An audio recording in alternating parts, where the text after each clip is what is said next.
It's 6:30. Welcome, everybody,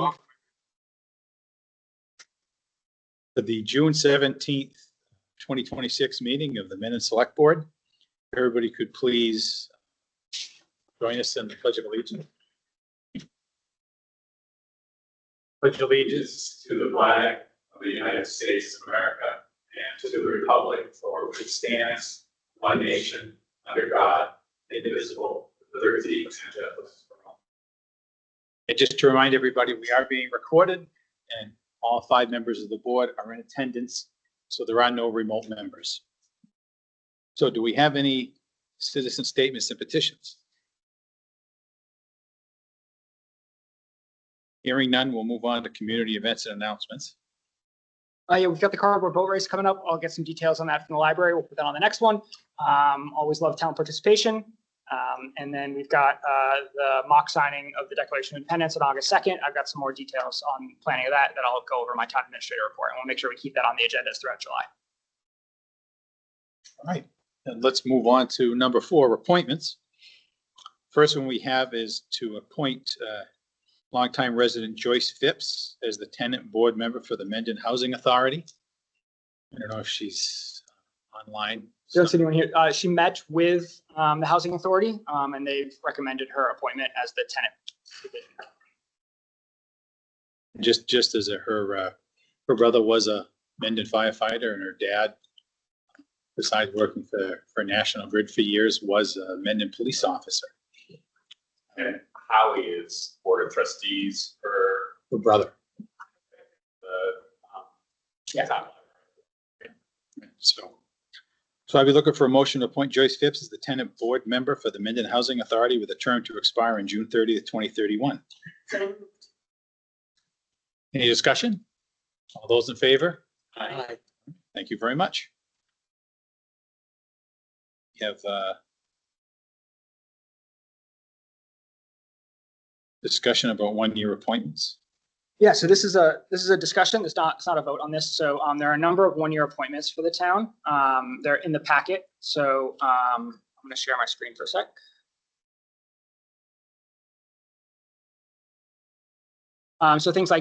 So many of these are positions that are duly held by current employees. So things like ADA coordinator, procurement officer, veterans agent is a burial officer is a position that we already have. This is kind of co-appointments.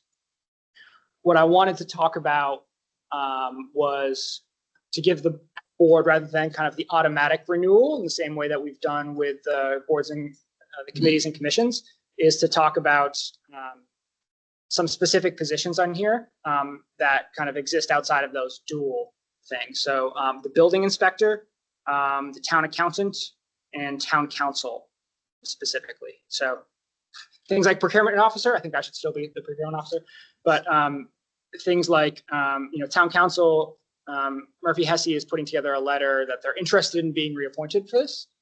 When this document goes out, this was put together by the town clerk. Harris North is not going to be the assigned attorney for Murphy Hesse. It's going to be Kate Connolly, who has decades of municipal experience and prides herself on her attentiveness and responsiveness. So it's been great working with her. And then the town accountant has been Eric Kinshirf for a number of years, and we just have I think his contract's on here to extend later.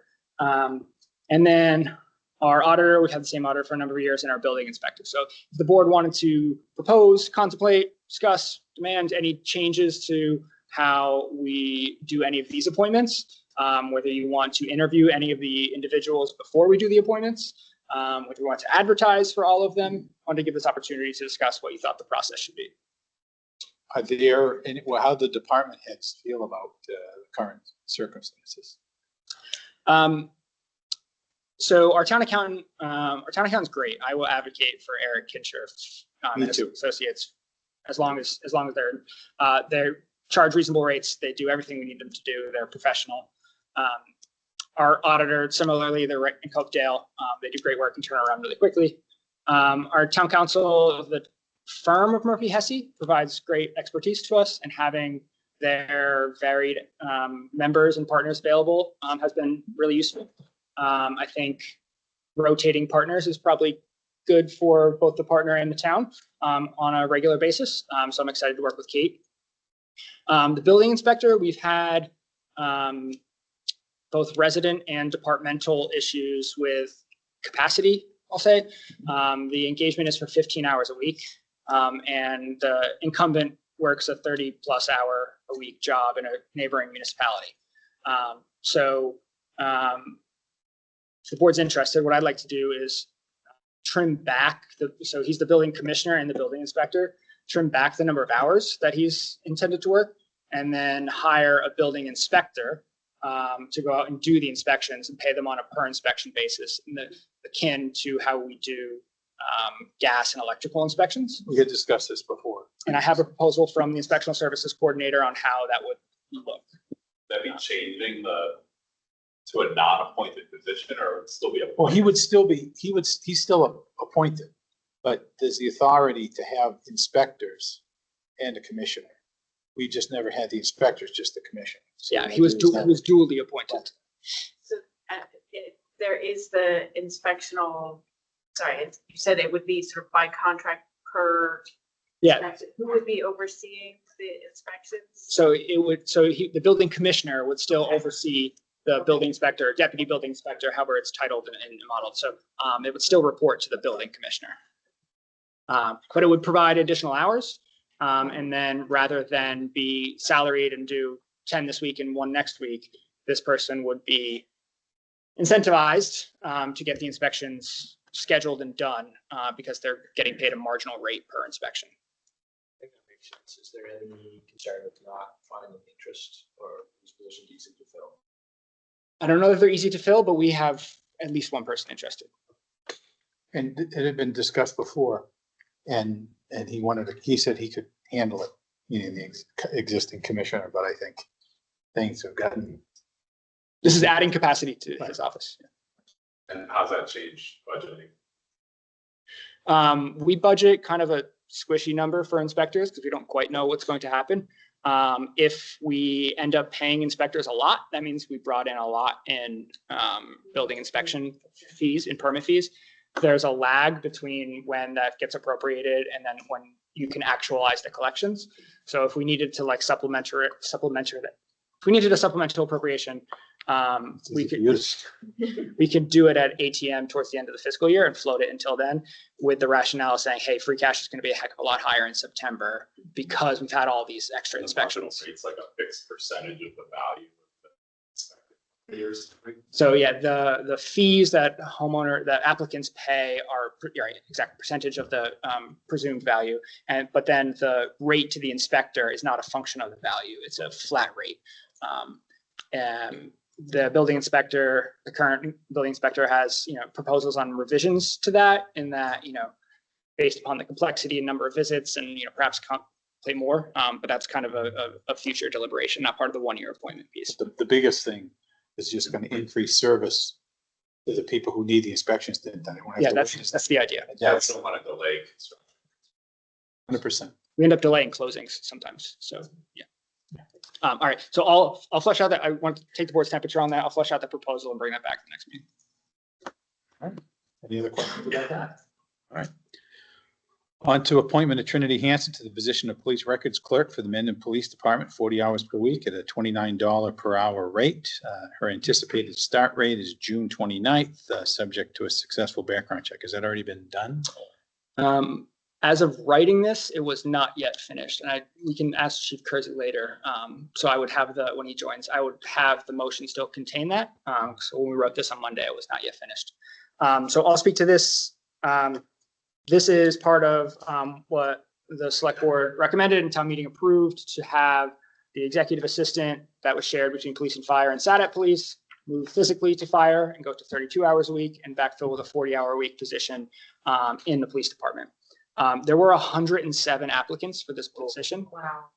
I think they narrowed it down to like 30 or 40 that would be, for real consideration, and ended up interviewing 7.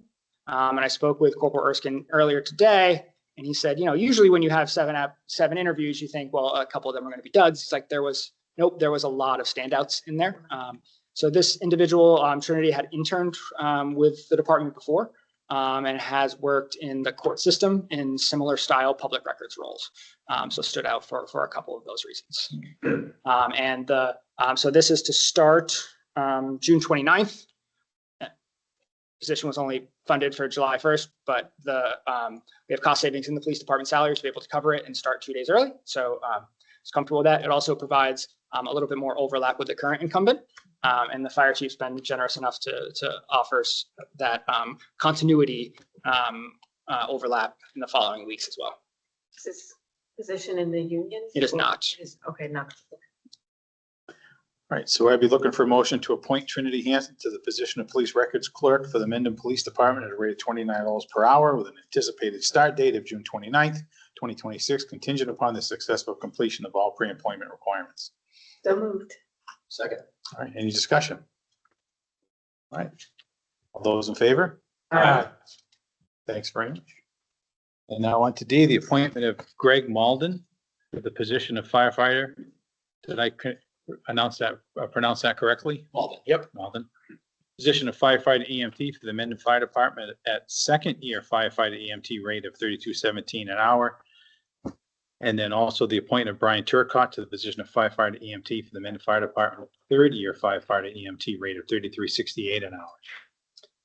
So Greg was unable to make it tonight, so apologizes for that. But as you know, we added 2 positions at town meeting this year. These 2 will be filling those. We also had a resignation, so we still will have 1 vacancy after this, but right there if you want to. So we posted it internally first. We got 8 internal candidates, which was phenomenal. Brian and Greg are both internal candidates. Total, we got 43 applications, which is huge. So we'll be moving on to the external candidates soon and interviewing for the medic. We're looking to hire a paramedic from those. So the process, we did the 2-week posting, over 40 applicants. Because it was an internal posting, we decided that we have external people interview the internal people. So we had a chief from Southborough and a captain from Holden come in and review the internal applicants. 3 came out on top. Unfortunately, one of them did not accept the position. So that's back to the drawing board after that.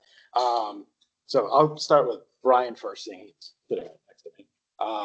Brian's a second generation firefighter following the footsteps of his father, who was a retired captain with the Woonsocket Fire Department.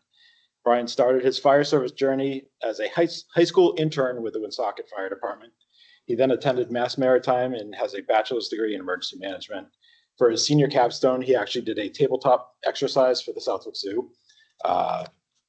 During his time at the MMA, he was a member of the Onset Fire Department, where he got his Fire 1-2 certification, and he served as the Cadet Battalion Commander. Yeah, sounds important. Yeah, it's not. After his graduation, he joined the Mendon Fire Department and also the Blackstone Fire Department as an on-call member. In 2023, he was hired on an area department as a career member, which he's still employed there until the end of the month. He is certified Fire 1-2, Fire Officer 1, Fire Officer 2, Instant Safety Officer, rope technician, open water diver. He's a member of the District 7 Technical Rescue Team. He's one of the 2 acting officers within the department, so he meets all the qualifications. So we changed that SOP a couple meetings ago, so he's one of the 2 that fill that role when needed. Brian's a firefighter through and through and continues to push himself and everyone around to be better. So, do you want to do both of them at the same time, or I can? Well, why don't we do them one at a time? Yeah, there's one motion, so if you want to split it. So I'll start with Brian. Yeah. So, move to appoint Brian Turcott to the position of firefighter EMT for the Mendon Fire Department at the third year firefighter EMT rate of $33.68 per hour, contingent upon the successful completion of all pre-employment requirements. Second. Any discussion? I just want to note both Greg and Brian's not at step 1 is a recognition of their service in other career departments. Thank you. Did I hear you're a local resident? I live in Blackstone right now. Blackstone, oh, that's all right. Working on it. We won't hold that against you. Well, I'm just thinking he'll come in handy on the boat race day because he's an open water diver. There you go. Right, Did actually, you were 3 years ago, you were on the 3 boat? years Yeah. I was on the boat. It's, so now we have a boat, so. yeah. So motion been made, seconded. All those in favor? I, Welcome aboard to this mission.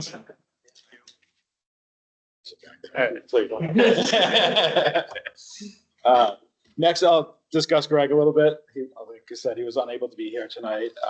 I'll make sure that he's here for a future meeting so you guys can meet him. Greg's got a very interesting story. He was appointed as a on-call firefighter in February of 2025 with our department. He's on his second chapter of his life. The first chapter, he's a retired NHL player with a career of over 20 years. He doesn't like to talk about it very much, but I'll throw it out there because it's very interesting. In March of 25, he was hired by another career fire department where he's currently working as a firefighter EMT. He attended the Career Recruit Academy with them and he was actually appointed their class spokesperson. He's very well spoken, as you can tell through his interview. He came out on top above everyone. They were very impressed with his skills in the interview. Greg's physical ability and dedication to fitness stood out during his time at the academy and was often sought out for informal mentorship and coaching other firefighters. Greg remained an active member of our department the entire time, so he's an internal hire as well. He is a certified firefighter 1-2, Mass EMT Basic, and a rescue diver. Outside fire service, he's passionate about fitness and enjoys riding his motorcycle in his downtime. His dedication to bettering himself and everyone around him is glaringly obvious, and he is going to be a fantastic addition to this. Great, thanks. Well, I'd be looking for a motion to. I move to appoint Greg Malden to the position of firefighter EMT for the Mendon Fire Department at the second-year firefighter EMT rate of $32.17 per hour. It is also contingent upon the successful completion of all pre-employment requirements. Second. Motion been made, second. Any other questions? I really think this is pretty fantastic. You have such glowing reviews of these new candidates. And I think that external review is great. That's an excellent way to go about it. Yeah, I wanted an unbiased opinion of it. Yeah, I appreciate that as Because well. we all have our own opinion of Right. all the candidates. Someone else to get eyes on them, give their opinions. You've really, it was the department has been well, all those in favor? The department was in a good place. It's in a great place. And it's been a big change, but you've done a tremendous job, you and your team. And I would also, just because it's current, last night at a put on a different hat, a camporee meeting, Mort Schmidt was there, and it's his birthday today, I think, by the way. So he'll be completely pleased that we wished him a happy birthday. Oh, yeah. Do me a favor, would you? Can you all just call him? Yeah. But what you all saw, put up with, and assisted us, the other community in Bellingham, we have a lot of gratitude for that. For those who don't know, why don't you tell the board? We got called to Bellingham the other night. They had a double fatal fire. There was 2 elderly women trapped inside the house, and we were part of the team that helped get them out. Again, We've been getting called a lot from mutual aid, which shows a lot about the trust in our department. 100%, right? We appreciate it. Why don't we jump around here a little bit? Let's talk about why you're here. Why don't we talk about the Horribles Parade? Do you want to get a photo with Brian? And Absolutely, 100%, sure.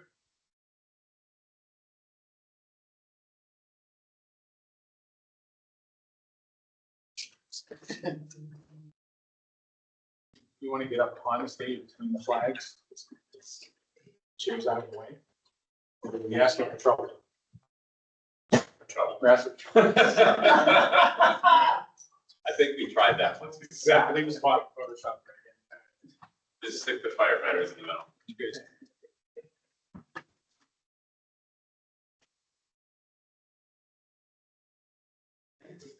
Go down here. Stay down. No sense in moving all but one.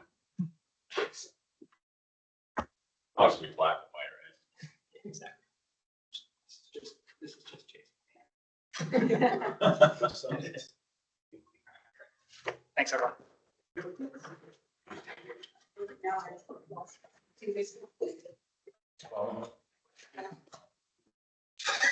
I don't go anywhere without that. Oh, yeah. Right? Yeah. I was thinking about that. Honestly, I don't know what I did with it. Yeah, I don't know. Oh, I get to sit up there? Yeah, yes. Can Chris sit up? Yeah, there's no chairs. Fine. One works. Yeah, they like. Doesn't have it. It's the one without the shirt on Oh, yeah, because that was, yeah. it. Now this one's actually pretty comfortable. Is there anything on fire with it? Sorry. What's it? I was trying to get out already. Last shift. No one else is on the So let's talk about the Horribles Parade. Horribles Parade. All right, Horribles Parade. The date is going to be July 3rd. It's going to be the same route as we did last year. We're going to start up at the Hastings Street, 32 Hastings, where the new daycare is. Come down Maple. We've spoken with PD about it. I've actually spoken with the daycare owner. They will be closed, so he's given us permission for everyone to park up in the lot there. It's going to kick off. Brothers of the Brush have agreed to help cook. We're going to supply the food. They've also agreed they're going to supply a certain amount of funds to fund the ice cream truck. That will also be there. We will have, same as every year, we have some donations for all the kids and best costumes, things like that. And we will need some judges for costumes if we could have everybody judge. Friday night, July 3rd. July 3rd, yes. What time? 6, right? Yeah, 6 o'clock. We'll start up at the daycare at 6 and make our way If there. it starts raining again, we have. Well, I was gonna say, if it rains, you go down to the. Yeah, if it rains, then we'll have it at the fire station like we have in the past year. Yeah, so we'll be, I'm not traveling. you're not traveling? Yeah. So any of us that are, will be there at town hall, so. Unfortunately, I'll be traveling, so I won't be there. But yeah, it'll be the same, we'll kind of have the same categories for prizes and things like that with, Woo Sox tickets and all sorts of stuff we've had donated, so. It's been pretty big the last couple of years, so. Yep. It's nice, it's fun. My kids love it. Maybe we'll. Yeah, I see, it does seem we get a little bit, I'll say, bigger of a turnout when we go down this route than we have in the past. Last year was actually the first year that since I've been here that we've done that route. And it was a lot, We had to rush it in because it was. Crazy. Out of an accelerated parade. Yeah. So hopefully we get a good turnout. Awesome. So we'll have a plethora of judges also this year. So So we're looking for. All right. Thank you very much. let's, We got a Vote to. vote to approve the, we've got to throw a permit out there. do we still have to do that? Yeah. No? I've been looking for a motion to approve the parade permit and route for the annual Horribles Parade to be held on July 3rd, 2026. So moved. We have a second. Second. All those in favor? Aye. Thank you very much. Thank Thanks, you. Lenny. Thanks, you guys. All right, let's jump around to when we talk about 15, 16, and 17, which the first one is on-call firefighter fiscal 2027 COLA. So, the discussion last year with on-call COLAs was it had been a while since it was adjusted. And rather than see big jumps every 5 to 7 years, the board said, can we just do normal stuff every year? So that's what this is. This has already been budgeted. It's contemplated in the salary lines for the fire department. There's a 2% COLA on existing wages. But since we called it out and did a particular approval from the board last year, we wanted to do the same thing this year. The same way we're going to do individual contracts later. So it's been budgeted. Funds have been appropriated, but we wanted to make the board aware and have you make the proactive vote rather than just we buried it in a budget somewhere. Anything else? Do you want me to go through the rates? Yeah. So the on-call deputy chief's rate would be 25 Can't see that. 54. 2554, captain would be 2322. On-call firefighter is 1919. For shift coverage, the on-call firefighter EMT would be 2019. Paramedic is 2814. And then I'd be looking to switch from a quarterly stipend to a per shift to incentivize staying on call. So it would be a $25 per shift to be on call. So just for everybody to understand, just explain what an on-call firefighter is, and how they vary from a career firefighter. So an on-call firefighter is at home. We have, I want to say 16 or 17 right now. They supplement the on-duty crew if there's anything more than something that the 2 or 3 on shift can't handle. And they come in from home and respond on the apparatus. And we just recently switched, how long ago? 3 months, maybe. We used to do every third week, you were assigned to a company and you were on call from 6 to 6 for the entire week. We recently switched where you sign up for shifts from 6 to 6 and you're assigned a company, but it doesn't really matter. So if you're available this night, you can sign up for it and work. So that's where the $25 would come in when they sign up for a shift. What was the yearly stipend? 500 for the firefighters, 1,000 for lieutenant, 15 for captain, and I believe 3,000 for the deputy. 100, 4,300. 4,300, right? Yeah. Yeah. So they're able to make that up then. Yes, That's really what I was getting at. yes, yeah. They're not losing money. Shifting the onus to the per day. Yeah, it gives a little incentive to do it instead of swapping out and not showing up. So it's, Do you have a scheduling system for that, or Yeah. is this like a? we have a scheduling system. It's the same that we use for the career staff. It's built into our report management system through the MEC. So everything is integrated into one thing. The MEC can actually see who's on and everything. That's great. And that's all seamlessly carried over, right, to the new. Yeah. All right, let's talk about, we had this discussion before about the abatement fees and the authority to do that. Yeah, so the select board had granted the fire chief 5 reasons to abate ambulance fees. We're contemplating a 6th one based upon a longevity, a time. We're not asking for approval right now. We want to dig a little bit deeper on statutory authority versus policy. What our options are apart from abatement. So we It's put in this the on. weeds, right? I mean, it's So not easy. So we put this on here, anticipating discussing it. Don't quite have all the information, I think, to make it a fruitful discussion. So it's on your radar, and that we'll come back and discuss this likely at a future point. But right now, we're not ready to present or seek a motion on it. And then status of these blasted left wires. I've been trying. So the fire alarm system has been out of service since the early 2000s, but the wires are still up there.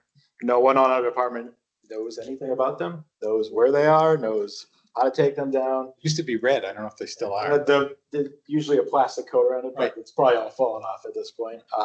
I've contacted the company to come out and they've been telling me they're gonna get me a quote.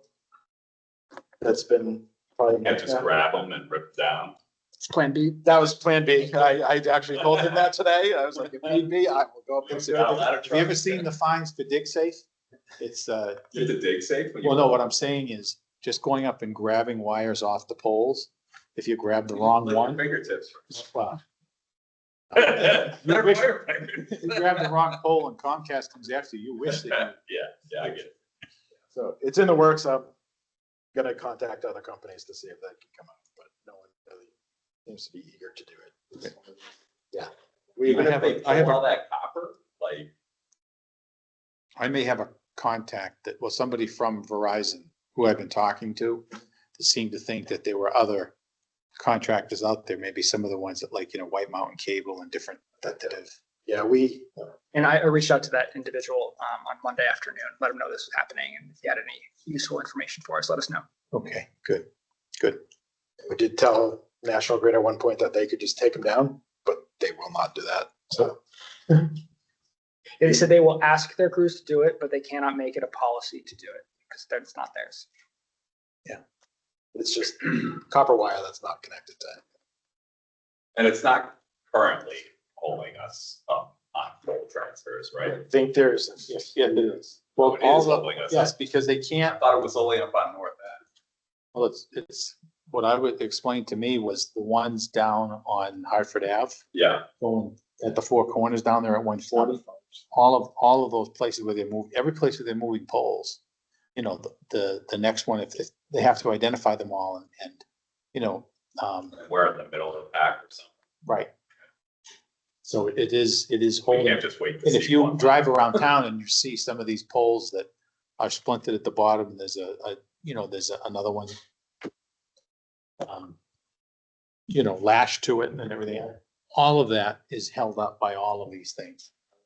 you going to be taking on the poles is the question, or are we gonna try? Oh, no, they're gonna. If we bring in a vendor, we're gonna They're take gonna down remove everything. them throughout the whole town. There are, called like the NUJS report. And so this, they call it next up. So if we're not next up, we can't take it down. But I'm just pulling it up now. We are next up on a couple of dozen at least, Nothing else happens until that's taken care of. right? They work from, I don't know, top down to the bottom up or whatever it is. But they only, Part of the issue was that they. we have had 27. Kessler on there until, what, 8 months ago? So. So there I was is. aware of the issue until then, so. There's 27 that we're next up on, one Hartford Avenue East, one Cape Road, but a majority are North Ave. There are 4 other issues on Cape Road or Hartford Avenue East, but that's Comcast at the moment. So one Cape Road was actually taken care of. Turns out that wasn't even ours. It was Hopedale system that crosses in to reach the buildings down there. So we were gonna go take care of it because it was holding up the warehouse's approval and everything. And Theirs is still active. theirs is still active until next year. So Like, we don't have a need to run one of these systems, like, nobody's doing this ever again. Right? It's- Like, we're not putting fire things. this is from the 1800s. It's an excellent. These are the pole boxes, right? Yes. It's an excellent system, but it was a lot to maintain. It was very streamlined and got things done very quickly. I just think, like, if we had a reason to be pulling cable and we were hiring that vendor, seems like the same vendor we could negotiate to then take cable off. So if we were running cable from like here to the towers or from the police station to the fire station, whatever, you know, if we had that opportunity. All right. In the works. Thanks, chief. Actually, Thank you, everybody. And then, That's We have meeting minutes for circulation. yep, so no vote on those, just. So May 20th, June 3rd, and June 4th, please take a look them, look all of them over. And was somebody available to talk about this policy draft? So we're gonna skip over this until we have either Isabella, the conservation agent, or a member of the Conservation Commission on to talk about this. This is a proposal to ban the municipal use of this rodent side, which then gets into the food chain and whatnot. I certainly don't know enough about it to brief you all on it. So we'll get back together with conservation in one way or another and bring this on a future agenda item. So PJ's at Miss Minden Diner Corp license, apparently the building or the room over the center dealership showroom was also supposed to be included and wasn't. If you're not familiar, PJ's is running the Miss Minden Diner. There's an alcohol license and there is a function room for rent in the center dealership upstairs. That was always part of that facility and it never, and I'd asked about it at the time. Well, it turns out it was accidentally left off. So all the transfers happened correctly. It was referenced in other parts of their application. ABCC was under the impression it was. And then on the part that the local licensing authority signs and moves forward with the premise description was left off. It's brought over. So they essentially had the premise from their other license. So they came to us through their attorney. I've met with a couple of people at ABCC. They ascribed it to Scribner's error in that it was obvious in other parts of the application, and that was the intent of the application. So I was able to redo one of the forms and just point to the original and send it into ABCC. So they've gotten ABCC approval, but the license that they keep on premise is signed by the select board. So I wanted to make sure that we got a new license for the select board to be able to sign and also discuss it in public because it was not discussed as part of the previous thing. So this has been approved by the ABCC, and we're just looking for a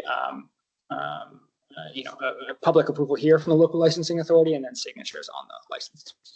So it'd be a motion to approve the change, and it's not manager's venue. Premise. Just, yeah, Premise? yeah. Description of premise, right? So Description. want to read the motion? I move to approve the change of description of premise for PJ's at Miss Mendon Diners Corp's alcoholic beverages license as presented and approved by the Alcoholic Beverages Control Commission at ABCC. Second. Any discussion? All those in favor? Aye. Very much. I have a lot of stuff for you guys to sign later, so I'm just going to keep it here in a file. I'm not going to pass it around.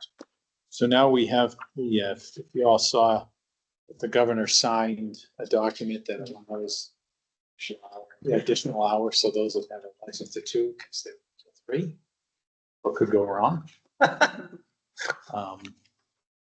So this is an opt-in. So we have a informal request from one of the license holders. Only one. Have you gotten any more, Chief? No, I won't talk Yeah. about it. I haven't gotten any. And Chief got one, so he's gonna come up and talk. But so this would be the town having to opt in to this provision. So seeing what the appetite is here, and then if there is an appetite, go to license holders and have them. So if we did have one request, Fine Line requested, they had their 1-year anniversary. They're going to have pass open later. It was Saturday. Jeremy and I went back and forth. Obviously, we couldn't approve it for Saturday. And I told him I can't approve it anyways. It has to be This is only through July Board. 31st. So I told them I was going to bring it up to the board anyways, and for the other businesses. Most of our businesses in town are great. We have no problems with them. Fine Line's an example. Everybody thought there was going to be problems with them. They've been great. He checks on me once a month. Great person to work with, actually. I don't agree with the type of business, but as a business owner, that's the type of business owner we want in town, who responds to issues and problems like that and takes care of everything and takes everything seriously and abides by the regulations that you've set strictly. So, he could have just stayed open and not said anything to us, and we never would have known, but he didn't. So I think for all the businesses in town, I think we'd probably just be dealing with the end zone. And that would be it, the end zone, Fine Line. No one else is open late at night. Lowell's license goes until 1. Willowbrook's license goes until 1. I don't think we've ever seen lights on after 10 o'clock there. If you go and try to get a burger after 9, you're not getting one. So even the steakhouse now, after COVID, I mean, he's closing up. 9 o'clock, you can't close up to 9. They know for 1 month, an hour. No. And it's only, you said just Saturday nights or? He wanted this Saturday because it was their 1-year anniversary. He was having like a free buffet down there or something. He wanted to be a little later, but I think it could be any night. We have 0 problems down there. And any problems we have had at any of the businesses, they've called me up and we've addressed them the next day. And sometimes you're going to have problems at a business no matter what, period. But they've dealt with them professionally, respectfully, and they've taken care of any issues. They had an employee that was an issue, and they let the employee go. So, and they knew right away. They said, we don't want to deal with it. We don't want any problems with the town and our licensing. Yeah, they're a pretty big family business. So they're always pleasant when they came in. Yeah, I think if you don't have any issues, and it's only 1 month, and if they could bring in a little bit more revenue. So we've got 2 motions we have to read here. The first one is just regarding our action on the chapter 138. Yeah, so then the second part with the showtime fees, I don't have the formal request. I don't have anything from them. Do they?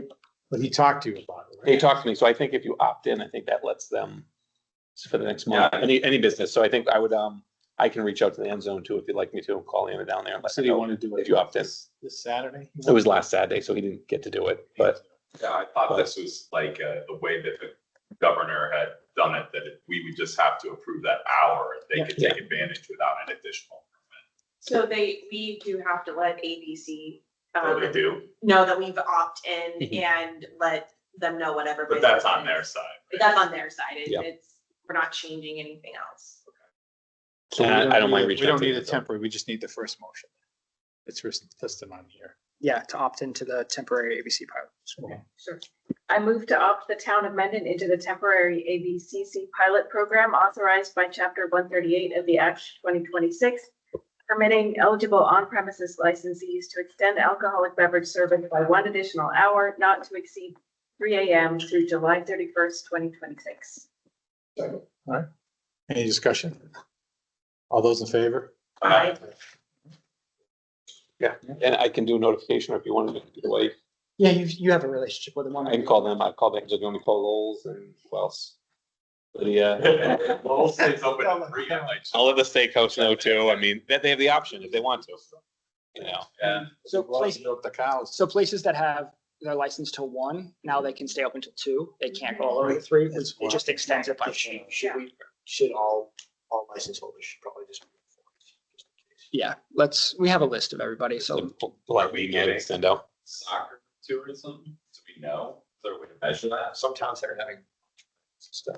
Yeah, so this all, You know, they watch parties in I Mendon. would think the end zone would probably, Might. if anybody. they would Side be- note, I just read an article. 4 bars in downtown Boston said they have been drunk dry of beer. Yeah, Sam Adams, White Bull, Hennessy's, and Hennessy said they made more money Oh. on their one day with the Scottish Army, equal to 4 times what a St. Patty's Day. So Jeez. they said clearly. People like soccer, I guess, football. Driving- too embarrassing. I drank that much.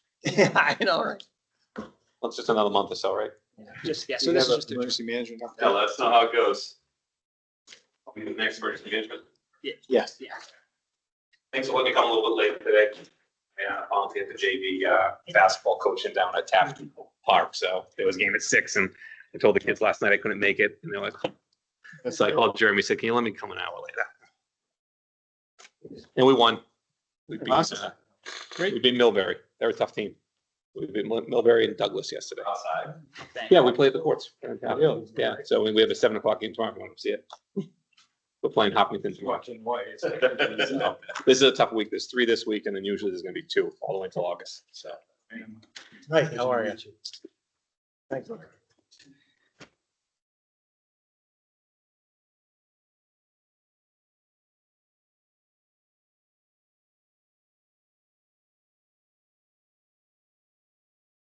Thank you very much. All right, so we requested to do a little bit about Mendon Office of Emergency Management. We put this sheet together for you. Want to go through it a little bit, tell you exactly what we do, what your responsibilities are, what our responsibilities are, and where we're moving forward in the future. We broke it down into a few couple areas: emergency preparedness, community resilience initiatives, and then our grants, resources, and training and such at the end. So we'll try to make it quick, so it's not too long. I know you guys don't want to be here all night. So emergency operations, we run most of that out of the dispatch center because we don't have a dispatch center anymore. When we were originally building that building, it was supposed to be regional dispatch. We pivoted, joined the MEC, and we had a secure room with a ton of communications in it that we had nothing to do with. So that's, I was emergency management director at the time. I said, let's make that our EOC center.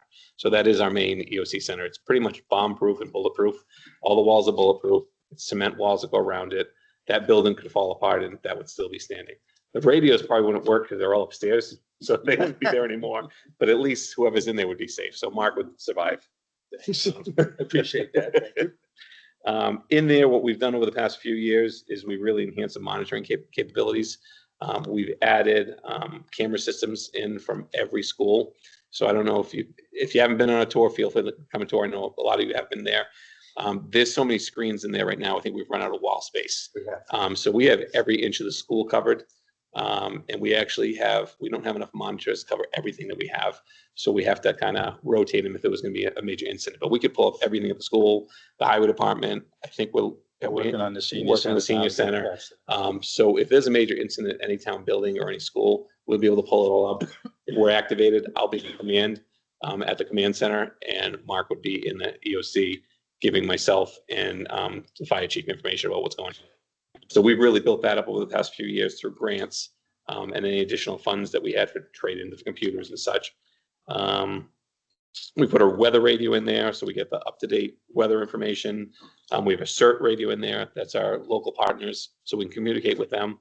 And we have additional emergency shelter supplies that we've added. You probably can talk a little about the shelter supplies. We added them just in case we do have to open the emergency operations center and it becomes a long operational period. So we'll have bunks, well, not bunks, but we'll have sleeping materials and hygiene stuff, just so if we have to staff it up, we're ready for it, because the rest of the materials are kept at the senior center at our shelter. Just one thing to mention. We've been talking about adding a little bit of infrastructure up at Inman Hill, up between the two steel buildings there. And just because of the tower and everything else, I really think it'd be a great idea to throw a camera up there that you could have also in that same. I think the key there is just, we've looked at that and we looked at when we built the towers, getting Verizon or Comcast to get us wires that go that far.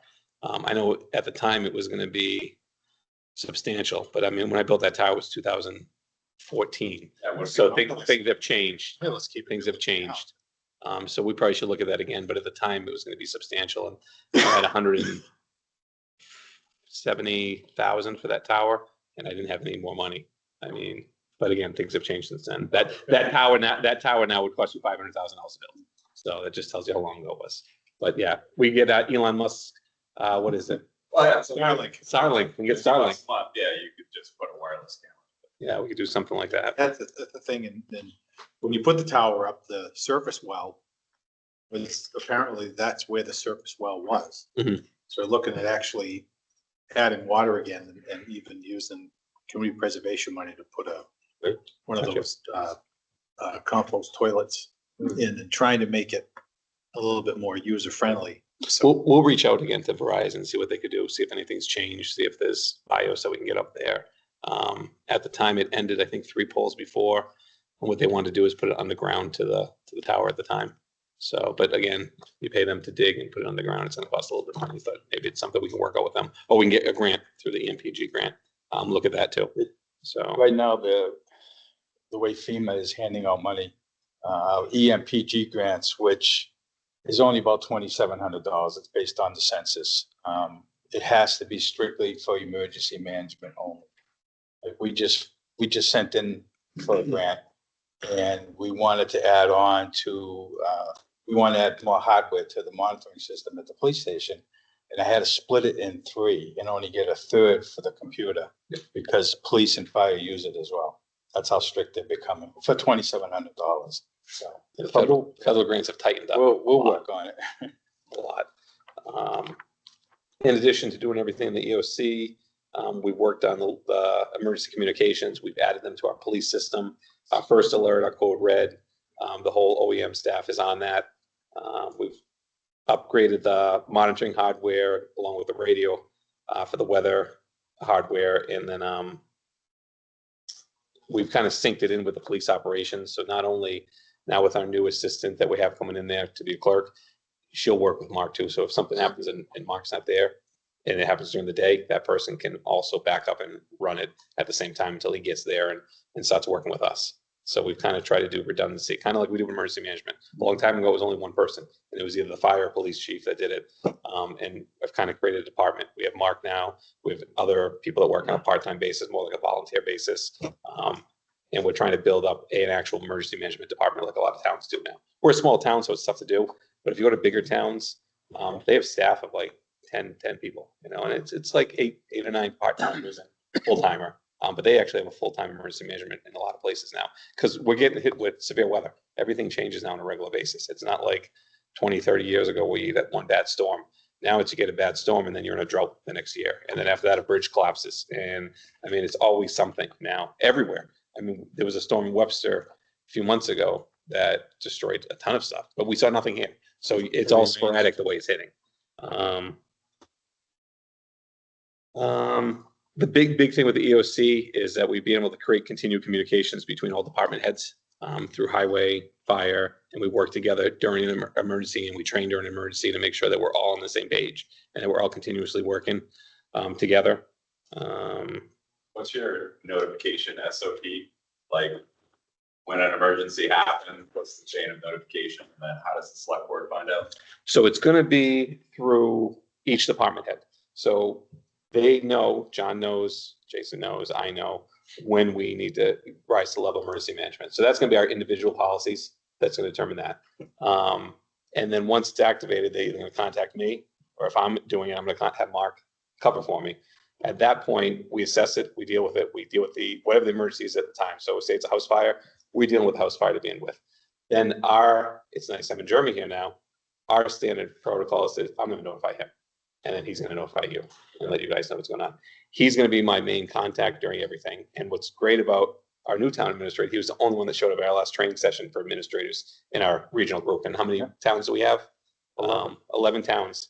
And the only administrator who showed up. So the administrator was on top of it. So he's going to be part of this.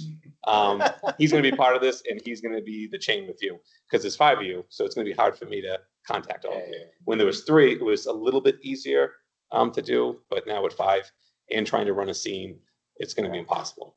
If it's a fire, I'm going to be there and Mark's going to be there. There was the last fire, I think I didn't have you come out, but I went out to handle it because I know Jason's busy doing fire chief stuff. So you need someone to handle Red Cross. You need someone to handle the utilities. You need someone to handle the building inspector.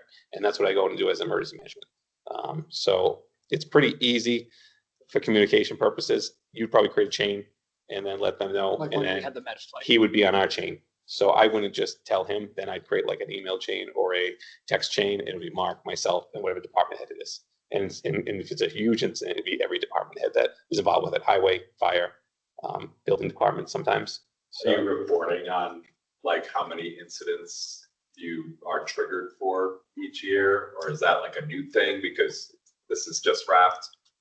We keep track of it, but I mean, most of our incidents, if you want to call them, when we're activated, is to go to the senior center and open up for a cooling station or a heating station. And even after we do that and we let people know about it, usually nobody shows up. no one shows up. But we have People- to do it.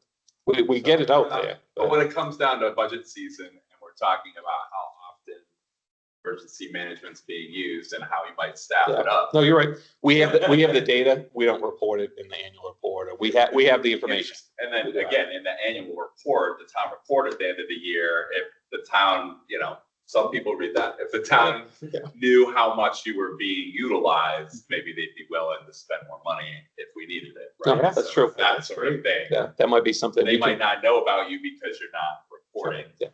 We keep track of most of it in Caliber, so we probably have about 5 years worth of data. So we could actually do a chart probably on the data on how many times we've been activated, how many times we've self-activated. Small town and we think, just a few incidents, right? Maybe it's 100 times a year. And it's weird because sometimes it may be a few incidents and then I feel like all of a sudden we're out 20 times in a year, and we could go 3 times one year and the next time it's. But maybe one incident lasts 12 hours and your 3 other incidents only lasted a half an hour. It's the time being you're right. is important. And it's continuous. So like when there's a fire we dealt with, probably the Flanagan fire, that took up a lot of our time because the whole house. And when it expands beyond That that was- to the fire department and starts involving you and other parts of the town. Sure. It's important to know that fire didn't, subsume all of that time. That time belonged to other people. Right. No, that's a great point. I appreciate it. If I could, one other area where the board would get notified, especially the chair, would be if we had to declare a local state of emergency. And that leads to getting reimbursements down the line should FEMA declare a disaster, the president signs off on it. If we don't declare a local emergency, then we're gonna fight uphill trying to get that money. So that would be another thing where we'd get the board involved, but it would start with the chair who has to actually sign the official paperwork. And again, with the TA now here, everything would go through into the chair, Now, for the senior center stuff. Stuff. That I'm just gonna put it all in one bucket stuff that we've been talking about. Have you been talking to them about expanding, if our senior center is where we're bunking and housing And, you know, our emergency for the townspeople, well, it's definitely not big enough, right? So, have you been discussing with them those types of needs? Or like when they did the advocate study, did they talk to you about that? Yes, so we talked about that. I was on the building committee, obviously, and part of that was Mark and I worked continuously. So they know our needs, and that was planned on for the new station. Not new station, the new senior community center. That would have been a great facility, but so our needs are documented pretty well. Mark works with him on a regular basis. We maintain the generator over there. She's very faithful. when it Yeah, comes to yeah, her we building. take care of that on a regular basis. So we're up to date over there. Everything is where it needs to be. But our backup is also the school. So if the school isn't in session, then we would end up setting up at the school. So, and that is big enough to And accommodate. there's gonna be a generator at Visco now. So, That is the plan. Last conversation I had with Jay Byer, that was the plan. Is that a new, that's a replacement though, right? Or did they never have? They've never had a Visco never had a generator. generator. No, they shut school down. Only Clough does. Okay, Clough does. So that's why Clough's our backup for the senior center right now, because they're the only ones that have one. And the senior center can handle about 35 people. And we it was done in 1993. That's when actually the generator was installed. And they looked at where we're going to get 35 people to fit in this center. And really it was for 9 Blackstone Street, because there's up to 35 people that live in that small community. If something were to happen up there, we had a place to put them. And they didn't have generators back then. Yeah, Now yeah. they do, but back then they didn't to So maintain that's everything. kind of how we got that number of what we could fit in there. Both the senior center and the Clough School have been certified by the Red Cross. There are needs that both buildings don't have. One would be showers. Neither building has the showers or the capability of having showers. The other thing would be to house pets if they had to evacuate them. So we've been working with Kevin, our ACO, to temporarily house these animals if we had to on a small basis, if they couldn't be brought to family members and things like that. So that was the other thing. We used to have the capability of using the small little shed at the highway garage when that was actually used by the ACO and the K-9 officer, but now John has it full of traffic cones and stuff. So we reached out to Kevin to see if at least we had a plan if we need it. Yeah, it'd be fee-based, so we'd have to pay it out of our management budget, but at least it's a place to go. They have a whole shelter. So and I don't know if those showers still work at Visco, but No, they exist. Jay said they don't. Because we talked about even if they put the generator in Do there. they have any plans with the money that was voted last year for the debt exclusion to? Not from his email, but that was before the debt exclusion, so. I think the list, Because now I didn't it's see a generator. generator on that list.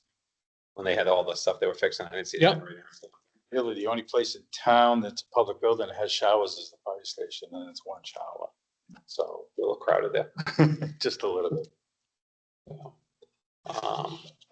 Active shooters, I assume that you have, I assume the schools are well done with plans, but, the drive-in and the zoo.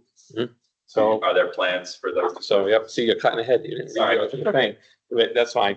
I have my internal checklist. Yeah, you talk about the zoo, because Mark used to work at the zoo. And so, when I was head of safety and security at the zoo, I had put a plan together for an active shooter, but we wanted to roll it in to the planning that we had at the schools first. Make sure that our plan at the school worked, and then we could take that and adapt it to the actual zoo.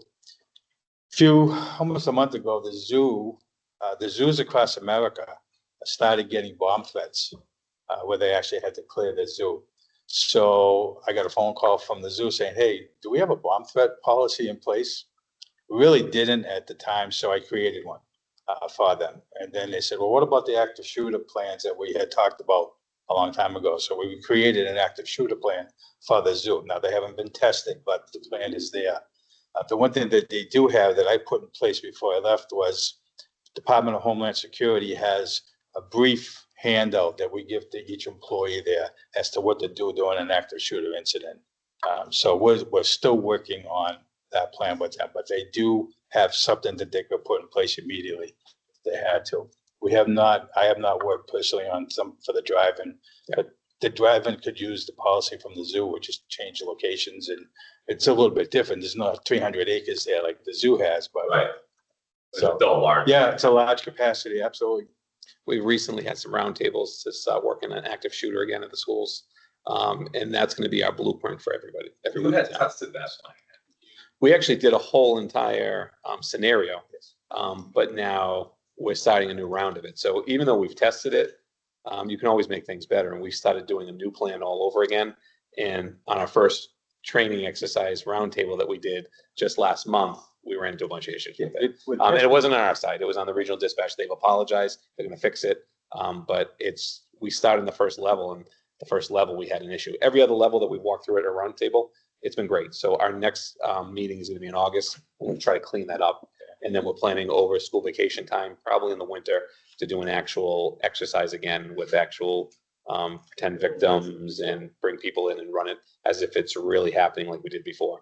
We used the Explorers when we had that post before, and we had victims laying on the ground, and we had to assess what was going on. We called other mutual aid towns to help us out, and we walked through it. Then we did the after action, and we had a pretty good plan developed from that.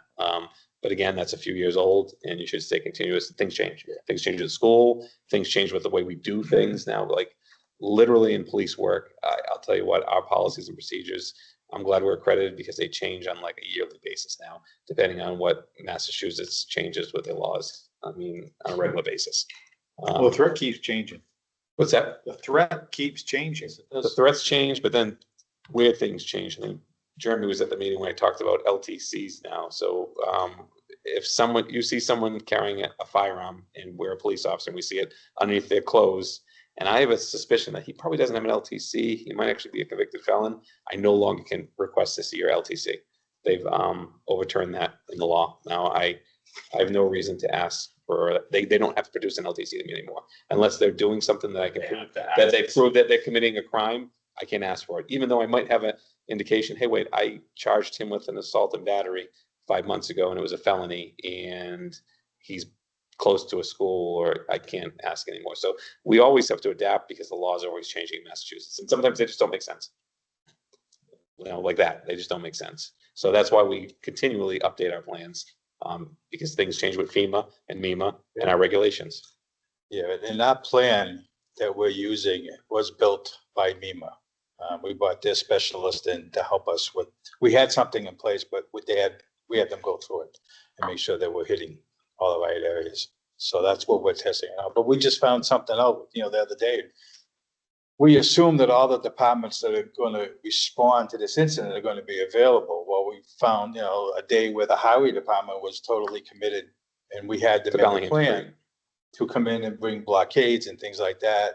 So, now it's up to the fire department to actually block the roads with fire apparatus until we can get the highway to bring up barricades and then get a police presence there to keep folks from going through. So it's definitely a dynamic situation. Nothing can just sit static. It changes, it evolves by the day.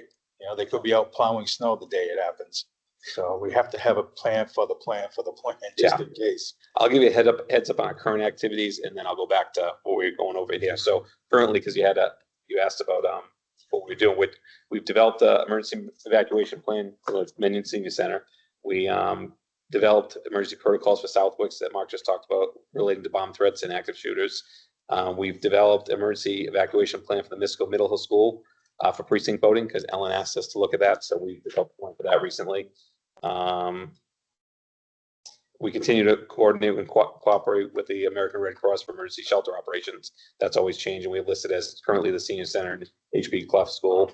Our verbal agreement that we currently have with the ACO about the animals, we're going to memorialize that. I can't do that until we talk to the regional group, because Kevin can't just sign off on an agreement with us. I have to go through Mark Montanami, the chief who's in charge of the regional ACO group. But it's something we should all talk about, because they're going to need something for their towns too. And when I brought it up to them, they said, hey, that's a great idea. So let's talk about this on a regional level, because that may be something we can just build into our fee for the regional group. And we can talk to local kennels maybe and have some money available. Yeah, sure. And Kevin's in touch with all those people. Kevin does a great job with it as ACO. And we recently completed the hazard mitigation plan with the Communities in Blackstone Valley Regional Emergency Planning Committee. So you'll see that soon. That's a document. I emailed you. That's 188 pages long. I haven't quite got finished. I don't want to kill. We're not going to go over that today. I It got might it be at here a while. 5:30, so I haven't quite got it filled yet. But there is a sign off for the town to adopt the plan. So I'll leave the sign off sheet with you. All right. Do whenever you finish going through it. So we're always, Put it to all of you. Yeah, I just. It's a lot to it. It's every community in the Blackstone Valley that's part of this group. So there's 11 communities in Milford Hospital. So there's a lot to it. Each community has their own plan in it. One thing that's missing out of it are the evacuation maps because it takes too much to do. So we have our own map just for Mendon.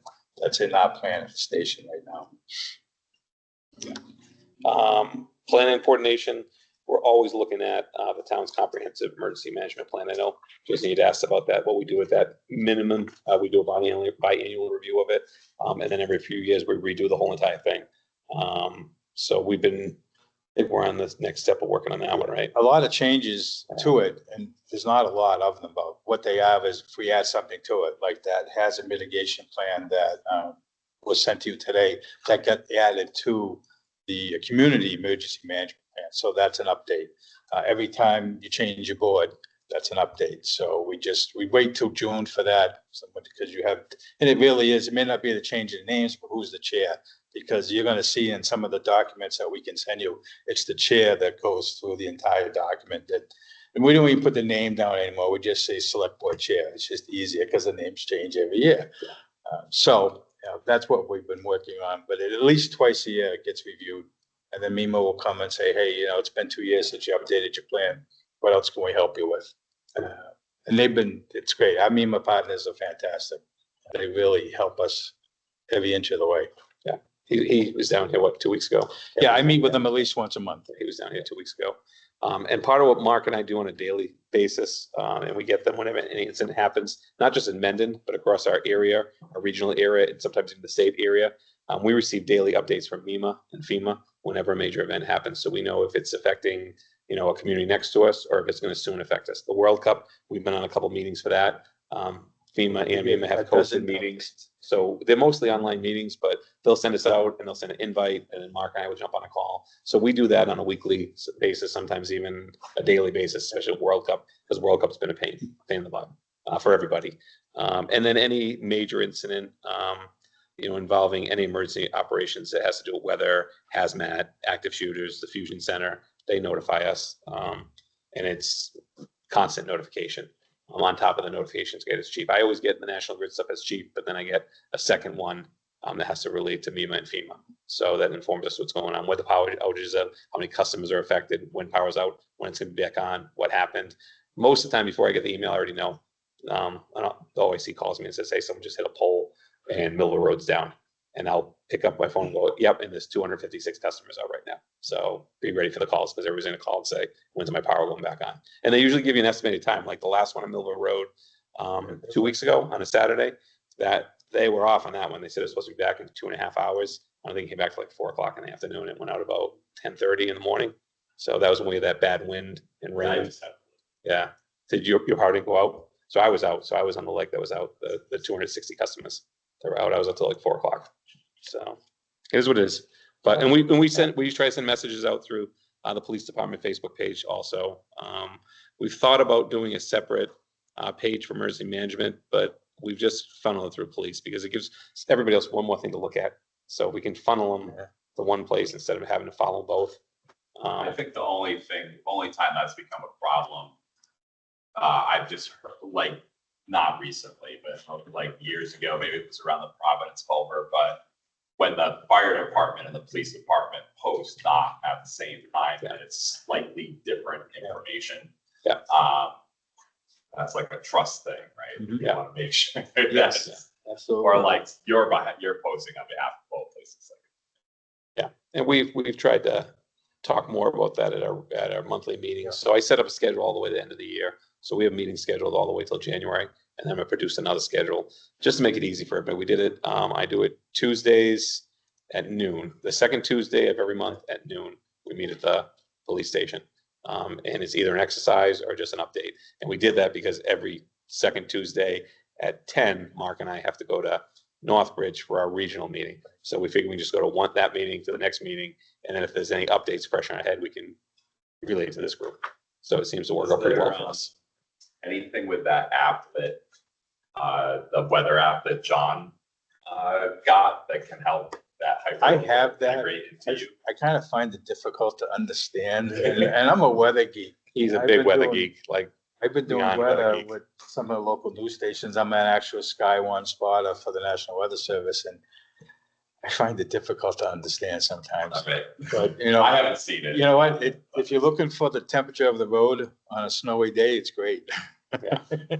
But as long as John likes it and it works for him, I'm okay with it. But he did give that to me, and I do look at it. I just, if I want to know the weather, like in the winter, I usually call him. Like the school calls me and then I call him because he's that much of a weather geek, so. pay attention to it every day. It's part of the job. Yeah. Training and exercises, we're constantly doing that. We just talked about it. We had a recent active shooter tabletop exercise this month. And our next one's in August. We just did the regional tabletop exercise for hazmat and law enforcement. We also did one for continuation of operations, which Jeremy attended. Again, the only town manager that attended, and it was I think it was a good exercise that you gave you things to think about, because I don't think you thought about if something happens in town. Right now it's Jeremy, and then he kind of knows who his second is, but they want to know 5 people out. Like you should have a plan built in 5 people out. Police and fire, it's easy. We have rank and structure, so I can just go down the rank line.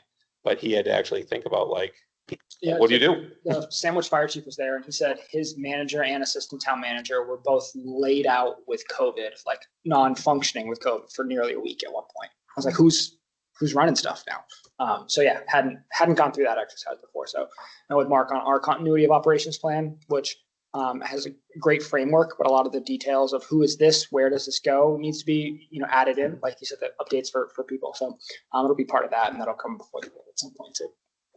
The town had a continuity of operations plan since 2022. But going way back to when I was on the fire department full time, if the power went out in this building, we would take an engine that had a generator on it, park it outside, take 2 power cords off the generator and run them into the No building joke. to get power. Honest to God. Yeah. So hopefully we're getting a little bit better at that. Part of this continuity of operations plan was going out to the police department, the fire department, and the DPW. What if something happened to your building and you couldn't operate it out anymore?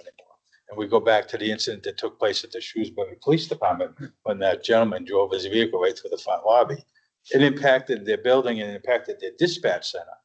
We don't have a dispatch center here, so we know the communications will continue.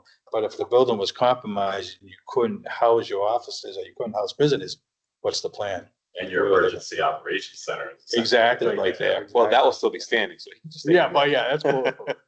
But same thing for the fire department. Thankfully, they have mutual aid agreements with other communities, so they could move here and there. They could also even go to the highway garage if they wanted to, and John has the same thing in place, so. What about power, water, and internet? Is that For each building? provided throughout our infrastructure, or?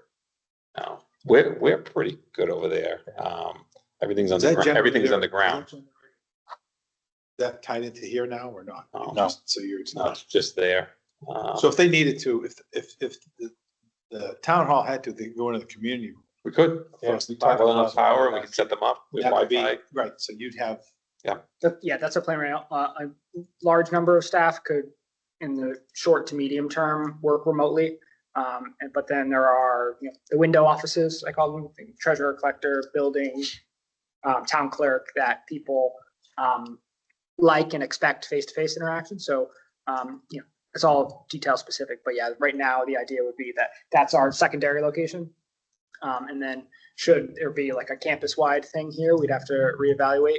But we have, both the senior center and the library where we can set up staff. But operations can happen remotely in ways that they probably couldn't like 5 to 7 years ago. I mean, our whole accounting firm is remote, so it's getting payroll done and through. Our treasurer collector could do that from her kitchen table, and then it can be processed by accounting and done from the gate. and just to recap, there is a generator at Clough. Yes. So that is a staging area. It'll run most of the building. It does not handle the AC part of it. It's too much of a draw. It will handle the heating. Same thing with the senior center, the new generator that you guys approved and we put in last year or the year before. That'll handle the whole building. I actually talked to Jack about that just to make sure when I was coming, make sure I had the right answers. And it is an automatic transfer switch now, where before it was manual. It's not So me. you physically had to go in and do it. Now it does it on its own. And tell me again, was there money in that, debt exclusion last year to add backup power, emergency generators up at the school? Now, I know they've got I didn't see anything in it. I know they have the solar panel. But it was just. They may have they may have batteries, Fields. so maybe they And don't. they talked extensively about, putting a generator there. So, yeah. Okay. That's what I thought. Fairly. That's what I Because was. Maureen was saying that she couldn't stay at work. Wasn't that one of the three, wasn't that one of the three, because there were three, Yeah, there was. that was one of the debt. It was. There's somewhat of an issue about where. Anyhow, so that they talked about it at a school Okay. committee meeting recently, so it's, But that's I don't want important it to know, to because get they are power. gonna have a generator. Now, there's They gotta get they've moving got on the two that. different, they got the two different gyms. It's gonna be more expensive than they asked for it a year and a half ago, a lot more expensive. The prices are jumping. Yes, there's a generator at Misco as part of it. And right now, the Misco school, because it didn't have a generator, we couldn't use it as a shelter, but it is our dispensing site. So if we would have had another pandemic place, even water distribution, that is an approved site by the Board of Health and DPH to do that. So that's what we would use that for. And there's a whole plan laid out for that itself. We just can't shelter. And Jeremy, you had implemented with Verizon backup, internet, right, last year? We had it for a little while and then it cut out a couple times when we did our tests. Oh, So when our backup didn't work and it was like, $40 a month or $60 a month or something, we said, we need to find a better solution. all It right. was a cell backup, right? It Yeah. was a cell So backup. It just They like, tried to sell it to us it's like too. pulled down 5G. And then we tried to, connect multiple devices to it to Right. test. And you're like, I can just do this on my phone. Starlink. That's a solution. I mean, and at this point, we've had a number of staff members with either a phone stipend from the town or on a town phone plan where we can just turn on a hotspot and functionally do something similar. And we're all on the internet now, the police station, it still is local, but, here in town hall, there's no local things for them to connect to anymore. Right? Along with training, Mark has set up through state training for highway department. So that's going to take place next month. And then training for the board and town employees is going to take place when Jeremy gets back from leave in September. September. So So the basic ICS training for you guys. National Incident Management System and the first part of Incident Command is basically for all town employees that can take it. John wanted his guys down at the highway. It's something that we have, every police officer, every firefighter, emergency management, they all, most of them get it through the academy now. They don't have to go to certain classes. As you move up into a supervisory role or even higher, then there's more classes to take. And the one thing that they did do, which is great, is they came out, they call it the local government 0402 class. And that's for you folks. And it can be for anybody in your town hall. And it just, teaches you a little bit about incident command and what we're doing at the scene, and then where you fit in along those lines. And it's a 3-hour class. It'll be done by MEMA whenever we get the plans in for a date. It'll be well with it. And you're welcome to invite your entire town hall employees, or if you want to bring in another community. They have to have a minimum of 15 people. Then they send an instructor here, do it in person. Yep. Yeah, absolutely. And that might be something they can tell you your responsibilities on that level. I think we can bring. Once I call you and then Yeah. you do it. Yes, sir. And if you can, we can get more people from other towns. It's a good class. It really is. The training never ends when you get in these types of positions. Yeah. Don't stop. Well, you gotta stay fresh, right? Yeah, absolutely. Some of the other stuff we've already covered. Do you want to talk about hazard mitigation a little bit? Because they already covered a lot of that little stuff with questions.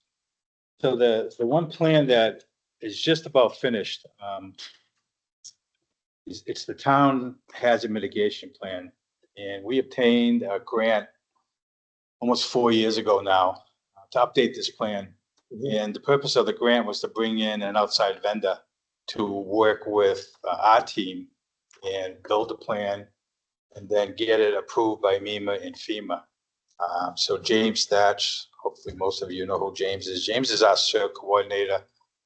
James worked with me at the zoo when we first met. a retired commander from the Coast Guard. He's got the brains for all this stuff. So we said, okay, go ahead and do it. So he's just about finished with it, but he was actually able to finish the entire program without using the grant money. So we ended up turning the grant money back to MEMA for them to use someplace else. It's to the point now where I believe the next step is to go to some type of a survey for the community to let them know what we've done. This is a plan that was already in place. It's just been updated. Looking at, again, more local hazards, if anything has changed in the community. So that is the next step with that, but that's just about ready to go to FEMA once we finish the survey. And James has done some great work with that. And we thank him a lot. The other thing that it's kind of silly. We talk about flooding and floodplains and stuff like that, and it doesn't even come across our desk. It actually goes to community conservation and the Board of Health. So we only get to see it after somebody sends it to us and says, hey, they're working on it. So we haven't had a lot of dealings with it.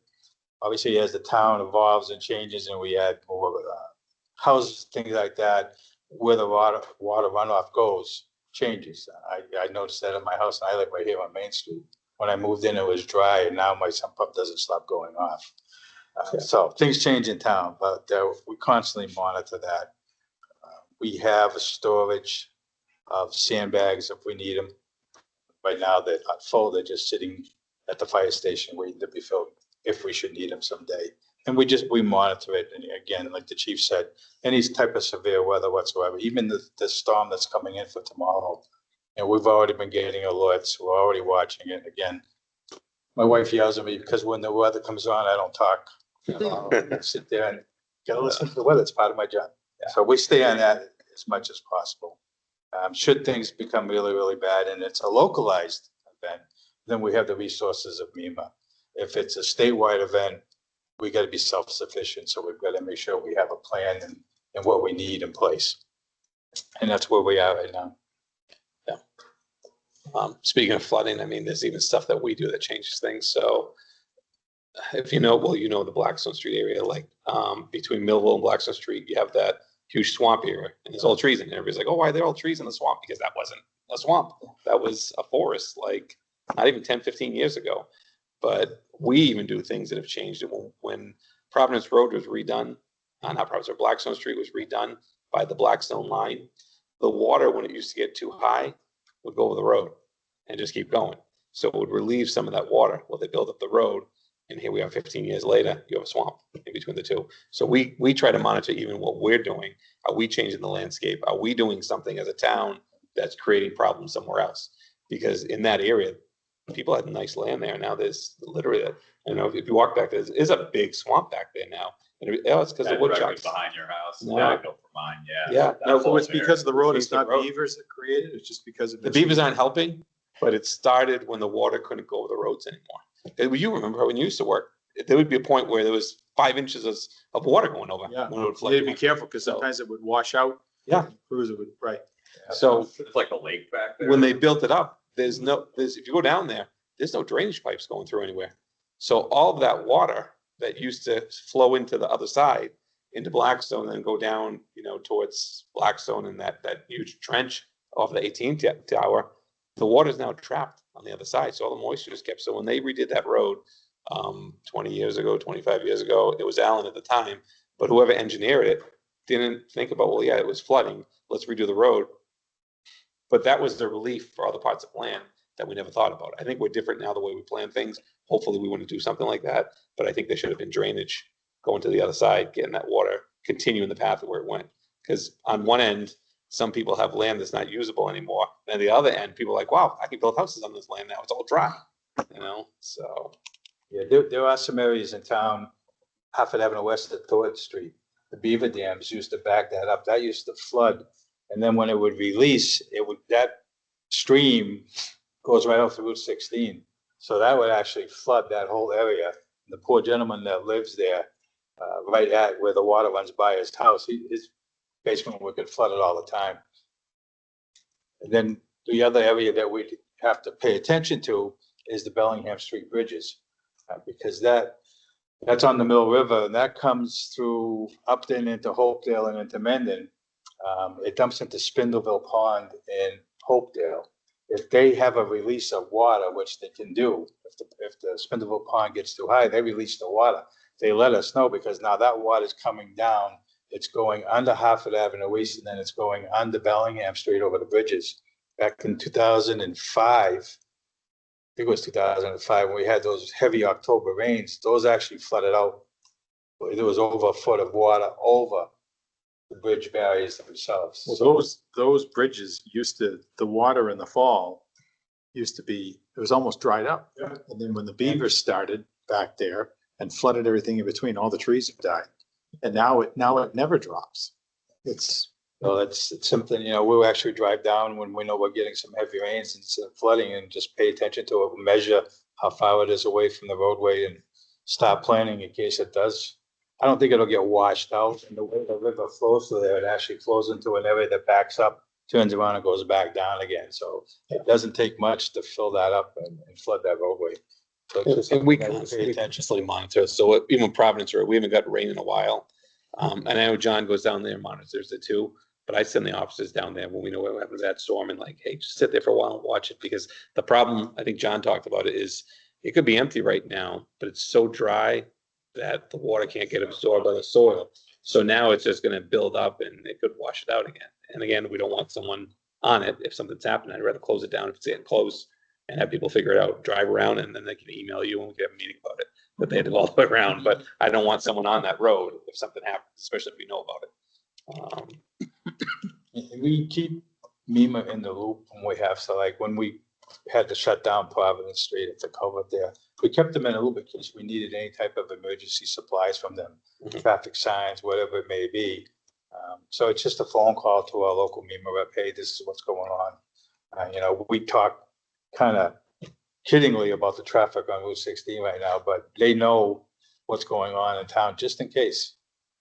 They have an idea, and right now most of their resources are tied up at all of these FIFA World Cup, events. World Cup events. Everything's a World Cup. So everything that they own is in Foxborough right now.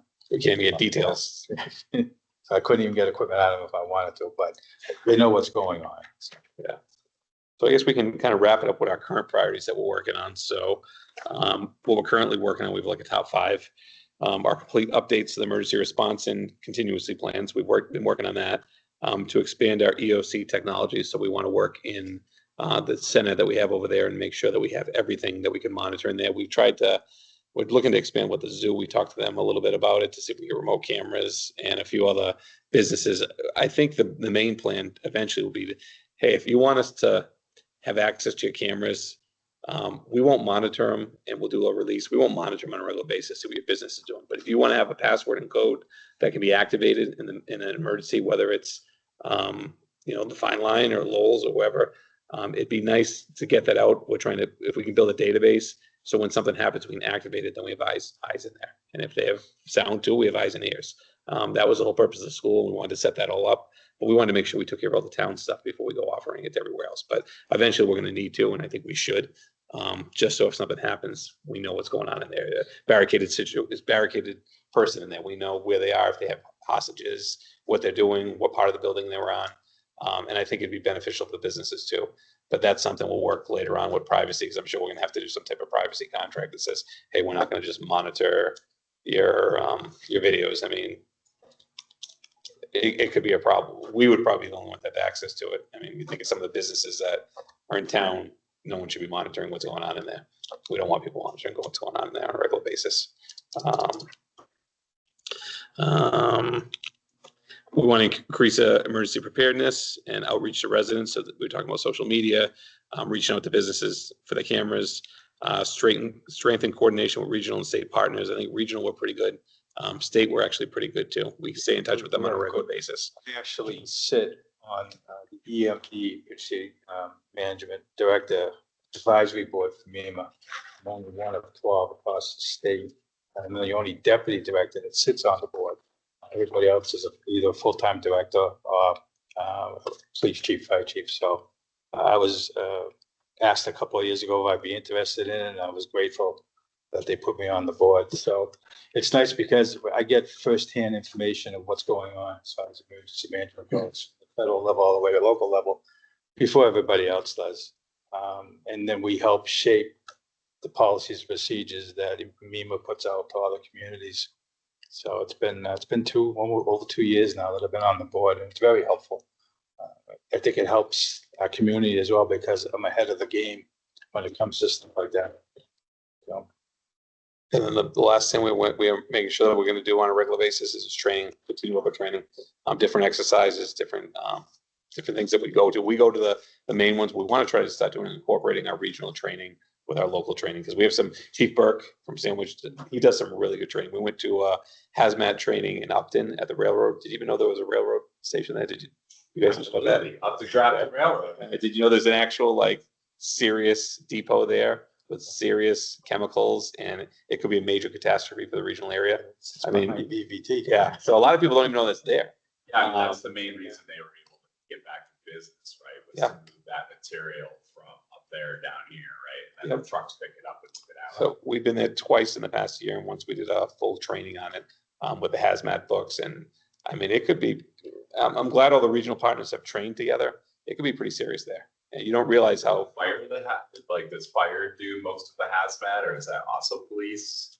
that would What be. about Mitigation Bill? side, Yeah. mitigation side would be Fire. the fire department, state after that. State would come in, and then the police would just control the outside Evacuations. evacuations.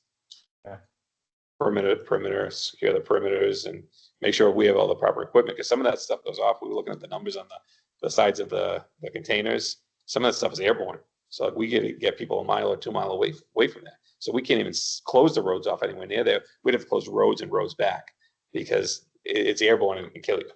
I mean, 2 chemicals hitting, there's some pretty serious stuff there. It's pretty scary. Not to get you all worried in the middle of the night. Some of it's even, some of the inert heavy gases. If one of those rolls over and you don't know it, right? You walk in it, you breathe in, you can't breathe it out. Right. Yeah. No oxygen. Yeah. I was freaked out about that because I didn't realize how much stuff really went through there. I did. I thought they were shipping like, Did hazmat when I got out of school. So. I thought they were shipping like semiconductors, from town to town or something. I don't know. We got that. We got the rule of thumb. You put the incident. Yeah. I won't say what the other things we look at, like today. Yeah.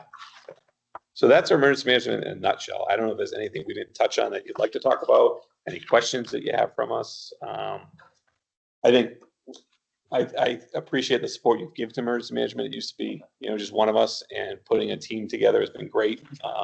Mark has been awesome to work with. He gets a lot done on a regular basis, and I support him any way he can. And I kind of handle the management of it, and he handles the operations. And I think it's worked pretty well. I think individually it'd be too much for either one of us to do. So I think it's been great to have an actual department doing it. We're in a unique situation where we have the chief is the department head, and I handle the day-to-day operations. Most of your towns, it's your fire chief or your police chief. They're the catch-all. So they're trying to run an incident, and obviously whatever their police or fire, that comes first. The emergency management is a little bit down the line, so we don't really have to worry about that here. I guess the big question though is if there is some kind of a natural disaster, right now, are you prepared? Well, the question should be, what size or what number of people are you prepared to help? Safely and honestly, Yeah. the senior center, the 35 people. So 35. Yeah. So to me, I don't know how the rest of the board feels, but to me, the reason I was asking about Clough and about NISCO is with those generators, I think a priority needs to be to increase that number. We had talked about it when we were trying to build this community center. We haven't got that. So we do have 2 existing structures. We do have these large, the all-purpose rooms of the gymnasiums and the cafeterias. That to me is, let's create so we could do a few hundred or whatever the capacity would be, and to build that up. And of course, where would you store all of that? Maybe that We have to call it in from the state mostly. Well, originally, if it was a local event, we pick up the phone, we call the Red Cross. Red Cross will bring down just about everything we need, backed up by MEMA. If it's a statewide event, we're pretty much on our own for a week. I would be specifically interested in seeing that having a tabletop exercise and having that plan so that if we had a disaster, say that we had to shelter 300 people, not 35, but 350. Would it be Clough? Would it be up at Misco? And is the generator in place? And what's the, how quickly can we mobilize it? What we can do? And that to me, because that's, I think about, sometimes you see a local elected official that's on, Good Morning America at 5 a.m. and they got a call and they show up. If I get a call or one of us gets a call, what do we do? And saying, well, geez, we're not ready. To me, that's a problem. I think our planning is actually pretty well. We have everything in place to act on it. So I think we're ahead of the game. That's great. With our regional partners, when we've looked at some are way beyond us, but then there are some people that are way behind us. And I feel when I first started doing this with Mark, I felt like, how could we ever cover all this? But then when you see what other towns are actually prepared for in their plans, Mendon's in good shape. Mark's done a good job throughout the year. No offense, and you and I have had this conversation, we're on the same page. I don't care what they're ready to do. Oh, sure. What I want to know is if things happen in Mendon, Yeah. What do we do about it? Yep. And it sounds like you have a good start. Yeah. But we talked about, Bucky, you and I talked about this 30 years ago, right? And we need to be prepared. So we need to talk to the school and talk about those generators and get that in place, and then get the whole plan in place so that if it happens and we got to house 350 people, you make a phone call and we can get it rolling. Because right now, I don't think we're. Not without outside help. Yeah, 100%. We would need. And if we're gonna, No question. We could have to house seniors and people who couldn't afford to maybe go to a hotel or whatnot. That would be a local issue that our local towns would be dealing with. We wouldn't be able to get help from other towns. Like, that's a pretty common scenario. Sure is. It'd be great to be able to manage. It's a huge investment. They did spend some money. Yeah, it's. Well, we've just got, cheaper than we've the got lives. state and federal officials that have been here, and I've discussed it with all of them. And they're willing to step up and help us. Great. We just have to ask, we have to know what to ask, and we can make it happen. So if we did, so we can work on the plan when we have plans that we just expand on, but then I guess we got to work on storage and Yeah. so we can come up with something for you. And if it would be good for next fiscal year to take a good look at it and see if it's something that Could align with things like senior center expansion, or Yeah. could align with the new pole barn that hasn't yet been built over at Highway, or. but we'll get it whatever to you we for do. capital. Yeah. And then you guys can look at it and say, look, is this an investment we want to make when we're doing this at the same time? We've talked about, the police station that was supposed to be built in the fire station. I mean, we have an empty building there that you could make an investment in that could house people. That could be on a backup generator. That could be a complete control that we have with storage in there. You could also double up as a training room and other things, office space. So we'll get something together to you for, what it would look like cost wise, what it would look like cost wise. And then if it's something we can roll into another program, Yeah, I think it's time for efficiencies, right? Like learning how we can parallelize some of this work. Yeah, that'd be great. Done at the same time. Because the plans are in place. We just need to expand them. It's just, once you already have it, it's not much to add to You it. don't have the infrastructure, because at least we're going in the right direction now. The Clough School has been approved by the Red Cross. It's just a matter of stocking it with equipment, bedding and everything. Most of that stuff will last forever. It's your things like hygiene products and stuff like that. Eventually they're the shelf dry up. Yeah. So they have a shelf life. And then just storage. That's what we've always struggled with, is storage. That's why the We seats. started putting stuff on the second floor of the police station, just because I couldn't really put anything more at the senior center. So this is our second means now of storing equipment that we have. Yeah, it can't end up in containers, right, full of mice, and like, that's kind of the worst part. They're in huge Rubbermaid containers right now. They're sealed and they're locked. We're pretty tight at the police station. I don't think we've had any I'm mice. sure you have no mice at least. We might have one here or there, but there's no They signs don't of, want to climb. no signs of turds, and it's too hot up there for them. Well, apparently we have all this storage up here, we don't know what to do with it. We might have people living up there. I don't know.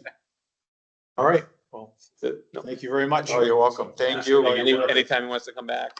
Take one note, make sure, Board members, we put in a spacer in our dispatch line for fiscal 2027 to build in future increases in our annual rate to use for public safety capital. So as emergency management has capital needs that doesn't have an easily identified funding source, think about that as well as being available. And you said training late August, September. September is going to be when Jeremy gets back for that, and then highway's going to do next month. So we're going to try to get all of highway, every town hall, and then at least you have the first level of training. The two training programs for highway, they're online programs, but they felt more comfortable if they had somebody in front of them to kind of walk them through the process. They're still gonna have to go online, take the test to get properly certified. So MEMA was, just let us know when. Makes them feel more comfortable, and then they're going to get. It's an 8-hour program. John said he'll work with his guys to get them through the program. All right. Okay. Thanks very much. Thank you. I appreciate it. Do I have anything else on the agenda? Providence Street. Right, Providence Street. Yeah, you and Providence on, right? That John's on. And I'll give a update. Great. I could, once I get something totally different, Lions Club had sent an email about getting approval for the circus in July. I thought we already did that. Didn't we do that? We just haven't gotten, at least I haven't gotten the reply back yet. I don't think we did vote. I don't remember what's on any agendas. I do remember seeing the emails. Yes. Yeah, I was Another like, meeting before July. It's July 6th and 7th, the Monday and Tuesday. we do have a meeting before that. It's not on the agenda, so we're Do it technically on the next supposed to- meeting. We'll make sure it's on the next one, which is, I have. is that July 1st soon enough? Yeah. Yeah. I mean, I don't think there'll be any I objection. just hung a poster up for it yesterday, so. Here's the insurance paperwork, just in case. I'm actually headed to a meeting with them right now, so I'll let them know. So we'll make sure it's on the agenda for July 1st. And I have the signature forms. Yeah, just give it, Jerry. He's got a A whole folder. pile of stuff. This is for the emergency management plan. This is for the hazmat plan. I just need one signature. on this. You'll be yawning out the chair anymore. That's the right one. Not You were just sitting there hanging out. That's the plan that I had sent to Mike that he distributed. I just need the signature from the town adopting it. Yep. So there's no rush on it. So we'll have to take a vote to adopt it rather. All right, thank you very much. Have a good night. Thanks, Mark. I'll talk to you later. All right. Providence Road, are we? Providence Road, Providence Street culvert update. All right, so I'll start off. Like I said to the board, we did not get our Mass DOT small bridge repair grant. Highway Super John Dudley and I met with Mass DOT's grant team specific to this grant on the 8th, last Monday, I think. It said that there was roughly double the number of applicants because they doubled the cap from 500,000 to $1 million. And there was not a commensurate increase in their appropriation to deal with that. So we did not have Chapter 85 approval from MassDOT. If you remember, that's the stamp we get. So their own permitting didn't align with our grant window. So we have, let me see. We need MassDOT's stamp before we can actually put our bid documents together. So our plan right now is to have grant award notification goes out in October, and then we'll have a 3-week advertising after that. Our consultants are putting together the kind of front end stuff here, and they need some input from us. One coordination thing that I'm making sure we work on is that it's spec'd to be able to have a water main kind of attached to the side of it if we need to come down Providence Street with a main, like we talked about with Woodard and Curran last time. So once we get select a contractor, we can get submittal. Actually, I should take a step back on that meeting about the granting authority. So I said, that was the principal reason, the Chapter 85 review. In prior years, we may have been approved anyway, contingent upon that, but because there was such a big demand, that didn't happen. They said we are a very good candidate for the next round of grants. the fact that we got the maximum phase 1 grant for design is indicative of the support of the project. And additionally, they like to see, it's not a requirement, but they like to see local skin in the game. So the $566,000 we appropriated from capital stabilization, and the previous $400,000 we appropriated from free cash for this project goes a long way towards our application. So presuming we get the award, the selected contractor, and then we advertise in sometime October, November, we can select a contractor, and they can go through all of their submittals, get stuff ordered and all that stuff ahead of time. Obviously no road closures at that point, and get to work in spring of 2027. We can't do any in-water work until June, but there's a lot of stuff we can do around that. And then timing, of course, worked out, but aiming for after school gets out. And then hopefully all of that pre-work will minimize the amount of road closures that we actually need. One question that Mike had for me earlier is, this is a precast structure. So can we get it precast, dump it in the highway yard? And if this fails over the winter, can we just at that point go and do an emergency and get it in there? The answer is maybe. So we have to meet with our engineer on this. We're trying to cost it out right now. So there's a line in the construction costs about delivery and siting of the precast structure. So to have it delivered and sited at the highway structure and then move it again to the eventual place on Providence Street, additional cost. That's not a no. We've got to figure out what that is to figure out if we think it's worth it or not. But highway does have a plan. John and I talked earlier today just about, if there is a failure over the winter, what's the deal? So That's a big question, right? I mean, the reason we were trying to get this done is, time is of the essence. And if we do have another bad storm in the winter and it floods and it closes, what do we do? So we have the emergency authority to go in and replace in kind, and we don't have to do the stream bed replication and that sort of thing. And we have 3 years to cure it. So we would obviously cure it within a year. The aluminum tubes that are in there are not kind of standard, just off the shelf sort of things. You can't, go to Home Depot and get them. So there would be a lead time to be able to procure that. And they're expensive to the point where we don't want to just have them sitting around and then they become obsolete for us by the time we replace the structure. So kind of, we have a plan, and then we're exploring the precast kind of dual purpose if we can get it here in time. I'm not sure of the lead time on that sort of thing. That's something our consultant's working on. But that's where we're at. So not ideal from my perspective and timing on the permitting, but we're pretty much done. There's not much left on the Chapter 85, and really confident about the prospects for the next grant window. That's my piece of it. So John, anything to add on winter preparedness wise, schedule wise? Anything like that? I could just say that I did talk to Scott Pio from Ludlow Construction. And I said, hypothetically, if you were to win this job, how long would that road be closed? And we've been talking 4 months. And at our last meeting, we discussed, it depends on the contractor. Well, Scott told me, he said the project may take 4 months, but the road would probably be closed for a month.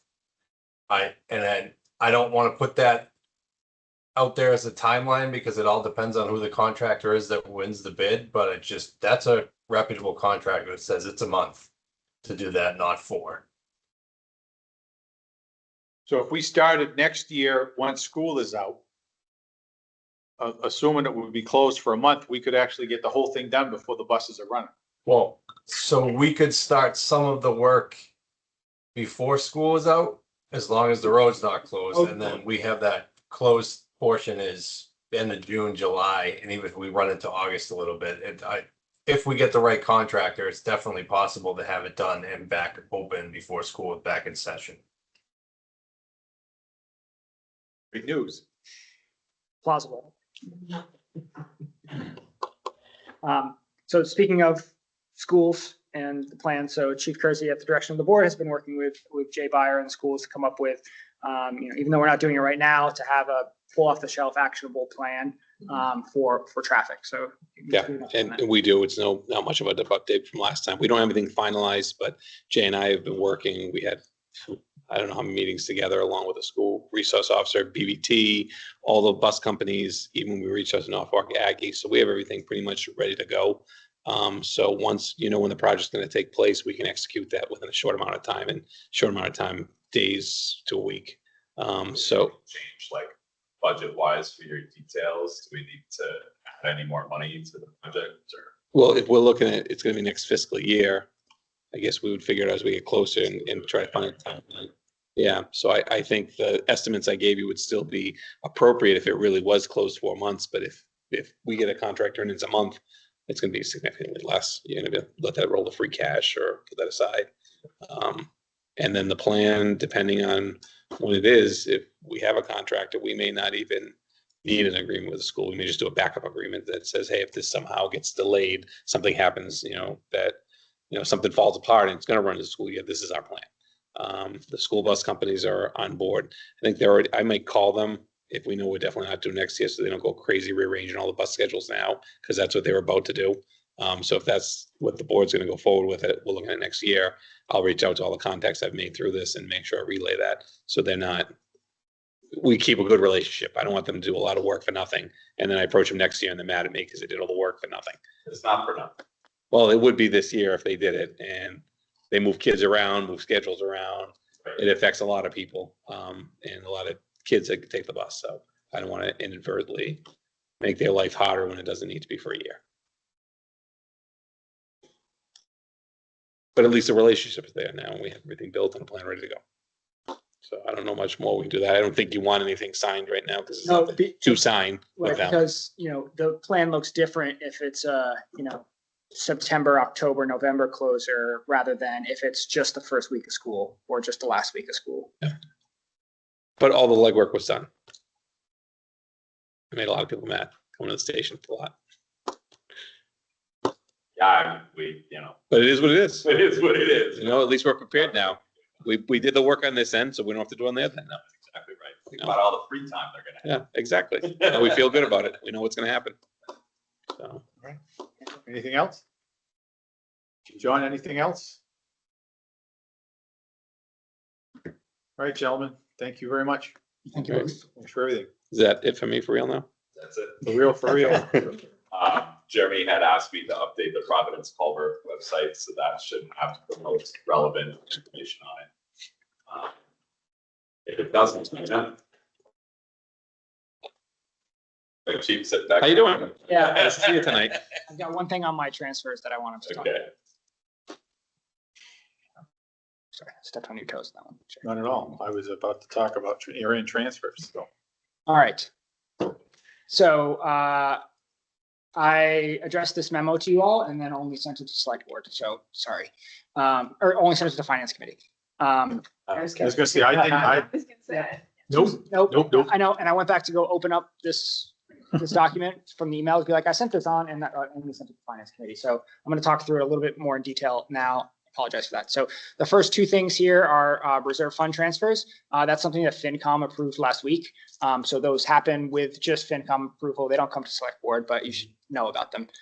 So we had collective bargaining and some tricky zoning stuff. So we moved into legal, and then in IT, I talked about, not quite realizing what's missed until it starts to show up, and different people pay different things from one budget. So when I go through and be like, all right, what did we pay out of 155 for department for IT? I missed things in doing 26. So I think I've remedied most of it for fiscal 27. And then that almost gets all the way through the reserve fund. These are things that require transfers or approval from both finance committee and select board. Again, I met with finance committee last week and they approved them. So there's 4 or 5. So parks to highway. So there's a replacement mower. We've done some work to rebuild an engine, and it's end of life and they need a new mower. So that money is in parks. They contemplate that sort of stuff throughout the year, but now because this is stuff we've moved in 27, all that parks to highway, but we hadn't done that in 26. So this just moves that money into highway. Norfolk Aggie for animal control. There's some variable costs in the animal control agreement, some consumable sorts of stuff, and I only budgeted the baseline cost, so it's a few $100s we'll need in there. We just got the invoice today. So Norfolk Aggie, I referenced it 2 more times. So the tuition is an estimate on both enrollment, the budget number is an estimate on enrollment and what the tuition number is going to be. And we are really favorable to budget to almost, almost $200,000, I think $170 something thousand to the good there. So that What happened? Just the kids didn't go? we budgeted for everybody who applied, and a couple of them didn't go. And then there's also a special education assessment that our makeup, I didn't contemplate in the estimate, our makeup of students at a special education person graduated and then it wasn't backfilled by one. So the assessment was a lot lower. 27 is kind of less conservative because we were our couch cushion approach. So we'll have to revisit that once those numbers are finalized, October-ish, in time for STM though. Health insurance to Medicare, I said there, I talked about during the budget development what the additional stuff that was being budgeted in the base health insurance budget is no longer being budgeted there. So we have that surplus in fiscal 26. Medicare rates go up January 1, so you have to bake in an estimate, and we underestimated. And then there's a little bit of increased usage. So we have the money in insurance, just not the right insurance department. Some municipalities will just budget insurance and then have lines for all these different things, and that wouldn't require a transfer, but we vote by departments. Again, Norfolk Aggie state assessments. So the cherry sheet comes out with our revenues, and then that gets updated for our tax recap process, where we say, oh, actually, we're going to get another $14 in state aid or whatever. But then the other side of the cherry sheet is the state assessments, RMV surcharges, non-renewal surcharges, mosquito control districts, that sort of thing. And we passed a budget based upon the House Ways and Means number, and then the conference committee and approved budget number. Our state assessments were at $1,940 higher. And we didn't adjust our budget at special town meeting like we should have. So that just, again, moves that. And then Norfolk Aggie to police equipment. So we got a $150,000 community compact grant. That's why I want Chief to kind of talk about what this is. And this is something the Chief had asked me to appropriate free cash for, and I missed it. So this is, it's a $150,000 grant. It was a $167,000 program. So the way I think about this here is this $17,000, if we don't transfer it here, it would have flowed through to free cash in the fall and available for appropriation. And we should have appropriated that same exact dollar amount from free cash. So it's a different pocket sort of thing, total wash. And it's a great program. And I want Chief here to talk about it. So we've needed another radio communication secondary repeater at Misco for a while now. The communications are horrible down there, period, in that part of town. And then on top of it, being a brick building, it's so hard to communicate in there. So we had a cost estimates done on what it was going to cost 10 years ago. It was going to be 40,000. So that tells you what the current cost was, 167,000. And it was through a state bid vendor. So it's not like we could have got it any cheaper. We were struggling to figure out where we're going to get that money from. And Nick Erskine, Corporal Erskine, actually found that Jeremy had a grant available to him. So we asked the TA if we could write a grant for him. And he participated and helped us. And we I wrote, right? Nick, here. Yeah, we ended up just, I let Nick run with it, helped him out with it a little bit, gave him some experience on how to write grants. He did a great job with it. We put in for the full 167 and we ended up getting 150. We didn't think we were gonna get anything. So we got 150 and then I brought it to Jeremy and he said we would be able to find the rest of the money and get this project done because it's a lot of money and grant We're money. gonna get another repeater up there. Yeah. Fine. It's done. Yeah, it's done. It's all done. I'll install it all done. We're paying for it now. Is it one time, so you're paying it for now? So there's once we put the equipment in, there's ongoing fees, or this Nope, covers that's it. everything? That's everything. Wow, very And so community compact grants, for those who aren't aware, Over the year. they're out of the governor's office. I think DLS is who ends up administering these Division of Local Services in within the Department of Revenue. They are very user friendly in terms of the application. It's not a big lift. The reporting is not ongoing. It's just at the end, and you say, yes, we spent it on the thing said we'd spent it on, and give a budget report, and that's it. It is a way to get, I don't want to say small sums of money, but this isn't $1 million grant, but actionable sums of money into municipalities quickly, and especially places like us where we don't have a grants admin office or anything like that. We used it for joint fire chief services a couple years ago, $173,000. We've used it. There's guardrails on it, or it's just So there's anything you can. there's like 6 different categories and then subcategories within them. And once you get awarded a grant within a category, you're blacked out the next fiscal year from applying in that category, but you can apply for something else. And you can't get awarded, I think, more than 2 in any category in any given fiscal year. And like I You said, can't tap it constantly. So they spread it around and, Yeah. and DLS is keeping an eye on it. That I mean, that could be transformational. it's great stuff. I mean, it's how we were able to hire a full-time deputy fire chief while having a fire chief share of Blackstone, right? Like that sort of stuff wouldn't have happened without the community compact grant. This repeater. We've been trying to figure out how to pay for this for years, obviously. It would just keep going up. So it was great. German letting us pursue that avenue. It was great working together to do that. There's some kinks in it right now. It's going to take a little bit of time. We've had him come out twice to refigure things, but that's part of the price. He will maybe have to change the antenna around a little bit, change if there's we had interference with something, so we had to move like a module around. He'll narrow it in like he did with we use the same company that built the tower. So and put all the radio communications. the antenna's up there. Yeah. So hopefully if something happens, the whole plan was if something happens at that school, we have communications. Because before you could be standing right next to me, I can't talk to you on a radio. Be better if they yell at you. So that's how bad it was. That's a dead natural dead spot. Well, Mike knows that's in Northbridge Road, Musco Road. Those are natural dead spots. Just hills. Yeah. Line of sight communications. Yeah, it's been a big improvement already. We had nothing, so even though it's not perfect right now, having what we have is great, and it should be better. It should get better as we go along and figure it out. So that's where that came from. Thank you. Thank you. That now that. For real? That's really. Now you can go. I'm gonna go home. All right. Good night, chief. Thank you. I appreciate it. So there's a transfer form here that I have printed out. Yeah, sorry. Transfer form The that issue about the the second motion. yeah. Right. And then, so I say, in addition to the approval of these transfers, I'm seeking a motion to authorize the chair to approve transfers for the remainder of the fiscal year on behalf of their respective board and committee. So in that sense, FinCom had debated putting a cap on the transfer that their chair was authorized for.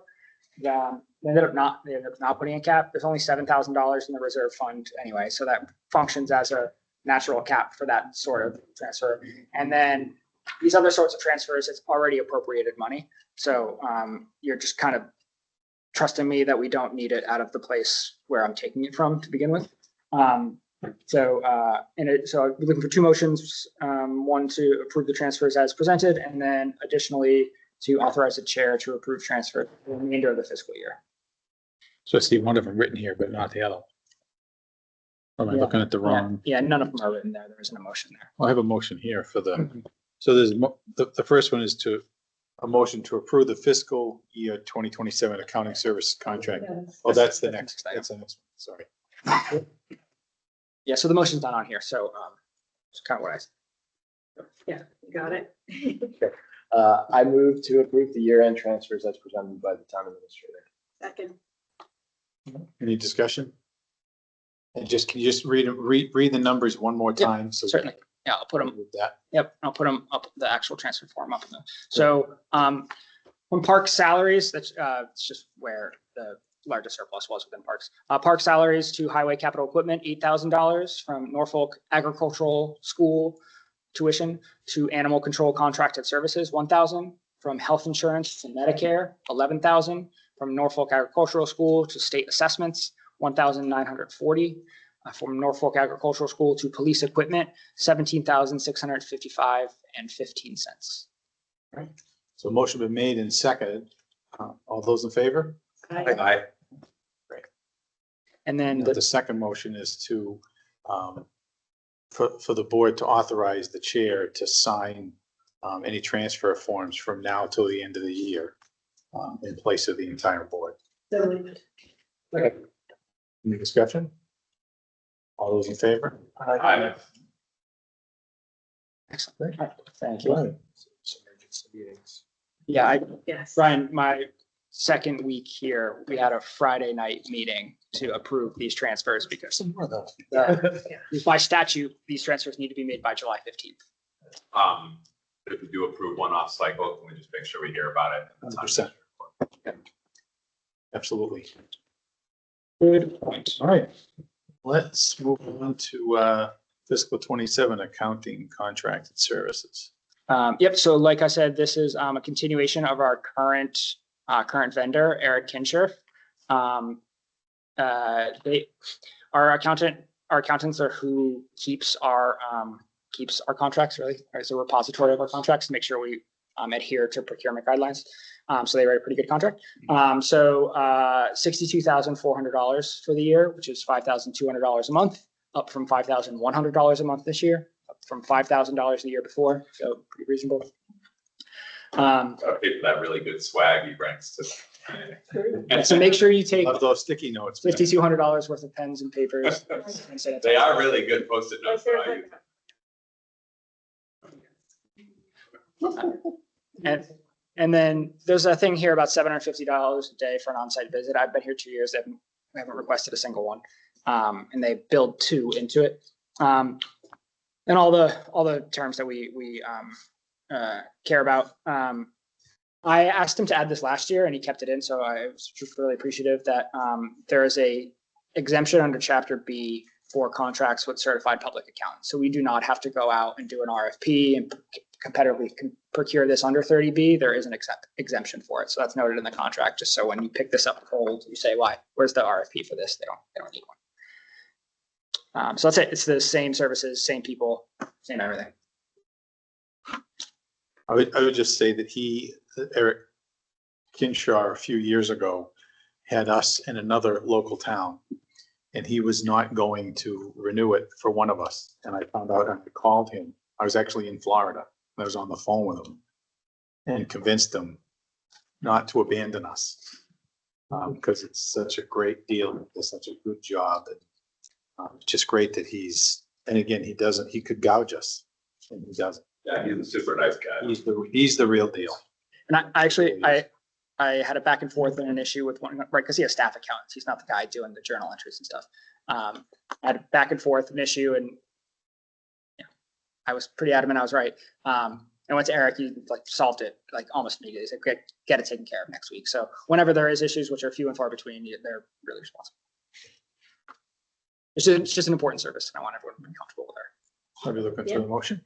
I move to approve the fiscal year 2027 accounting services contract as presented and grant the town administrator authority to sign the contract. Motion been made and seconded. Any other discussion?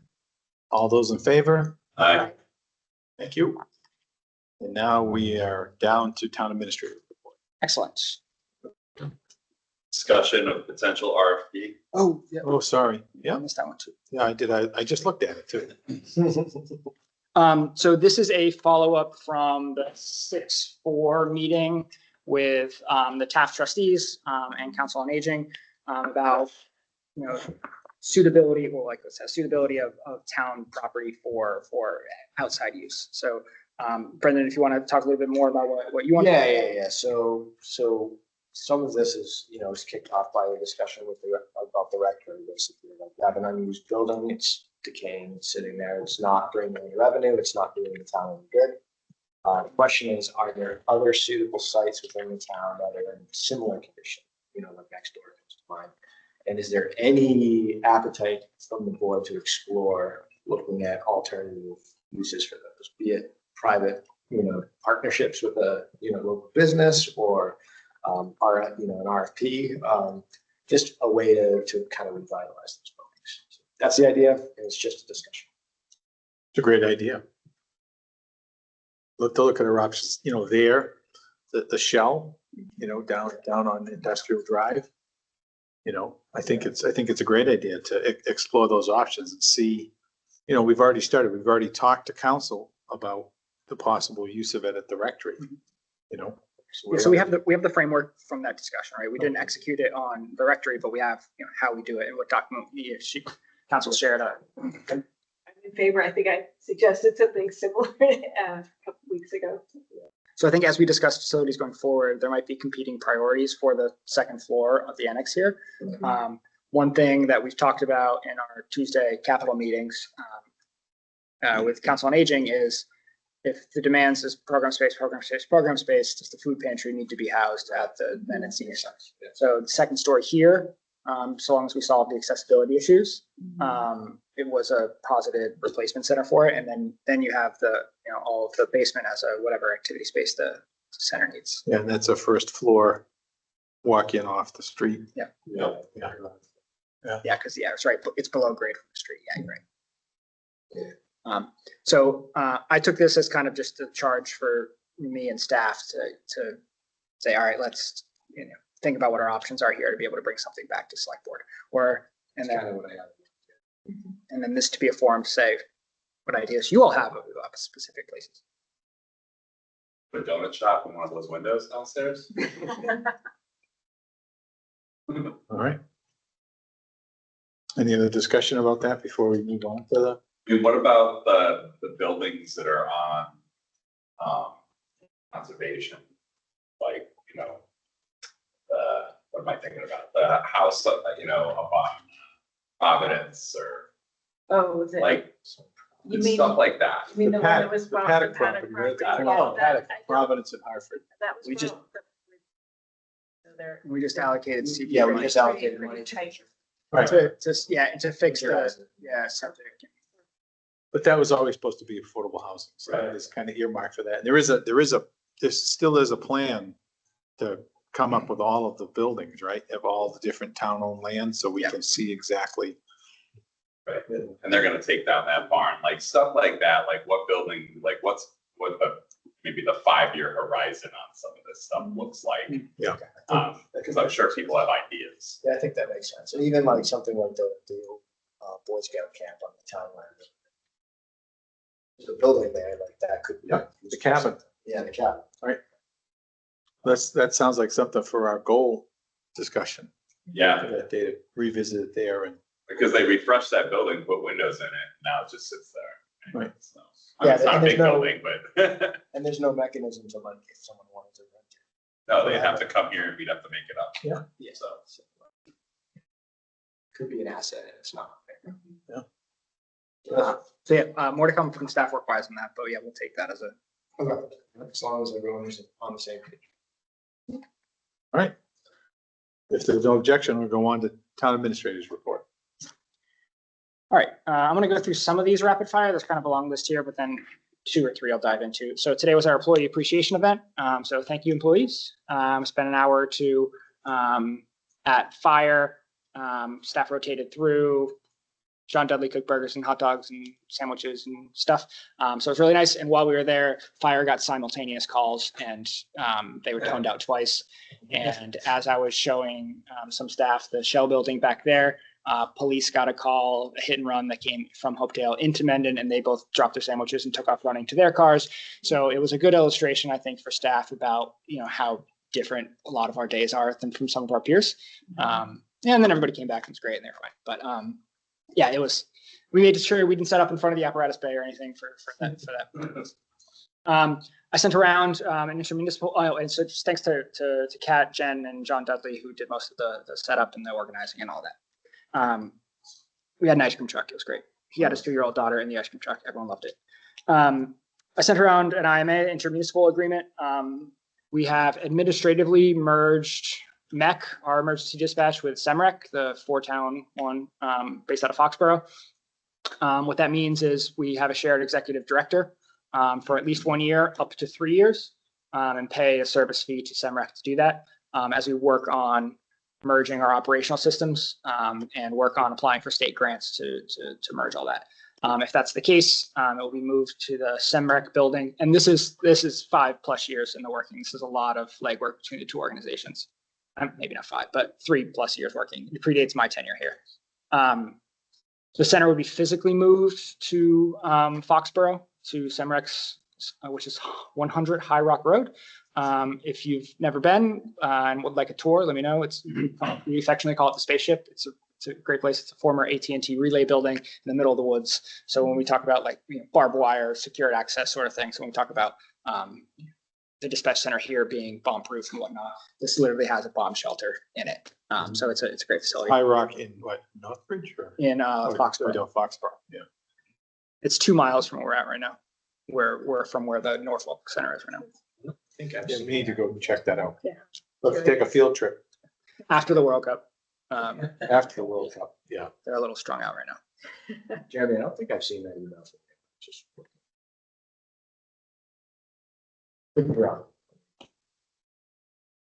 I'm email. Oh, I think this morning. Something this morning that came. This morning, we talked about the. Well, no, Oh, there I, it is. Now no, I got it. no, I only sent it to Mike and Elena. Sorry. Oh, okay. That was Yeah, yesterday. there you go. Yep. So there you go. You have it now. Thank And I said kind of just what I said right here. Thanks for bringing that up. All right. The assistant town administrator position's been posted. Closes on Monday, I think, Tuesday. Had a number of external applicants, including some sitting assistant town administrators, some department heads. So we'll go through, and similar to fire, I was planning on bringing in an outside resource too, since we have internal candidates. Yeah, I think that's. I'll keep everyone up to date on that.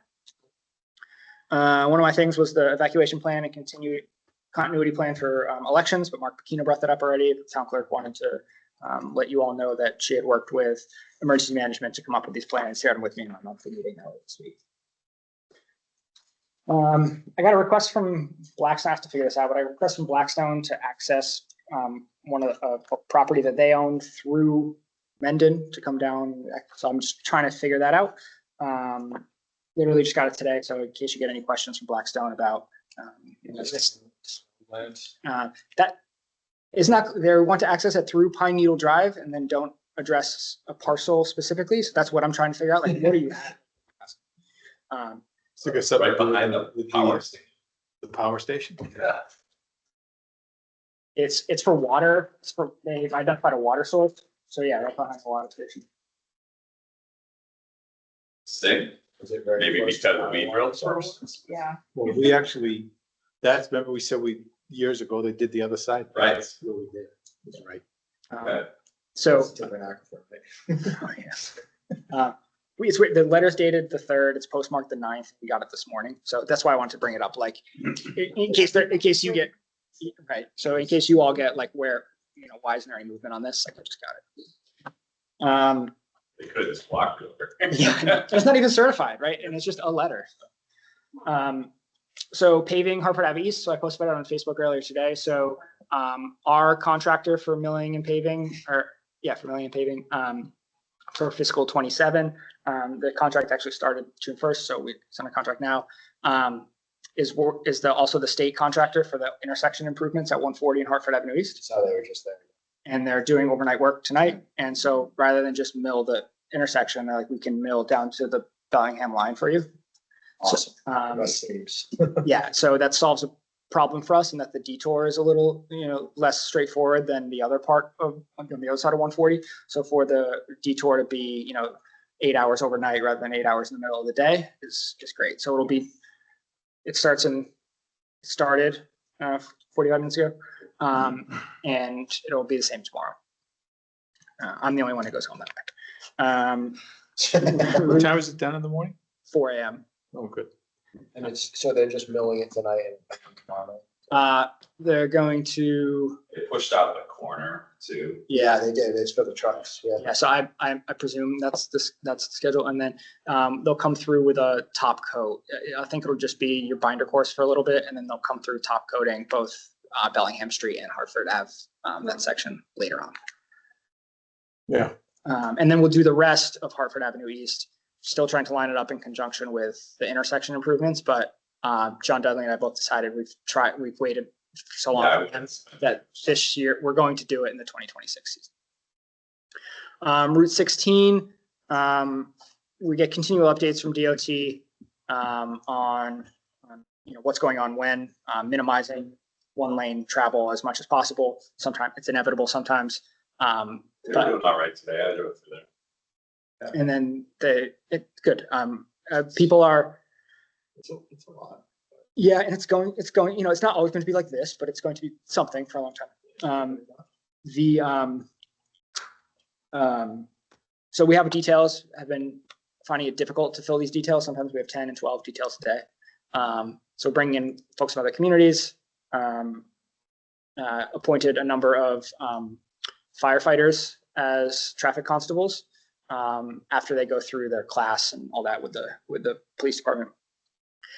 Every time I post something on Facebook about the schedule for the week, somebody wants multiple people want a detail on 16 and North Ave. I talked to police chief about it, and he's like, I'm having a difficult enough time filling the details for the rest of the construction project.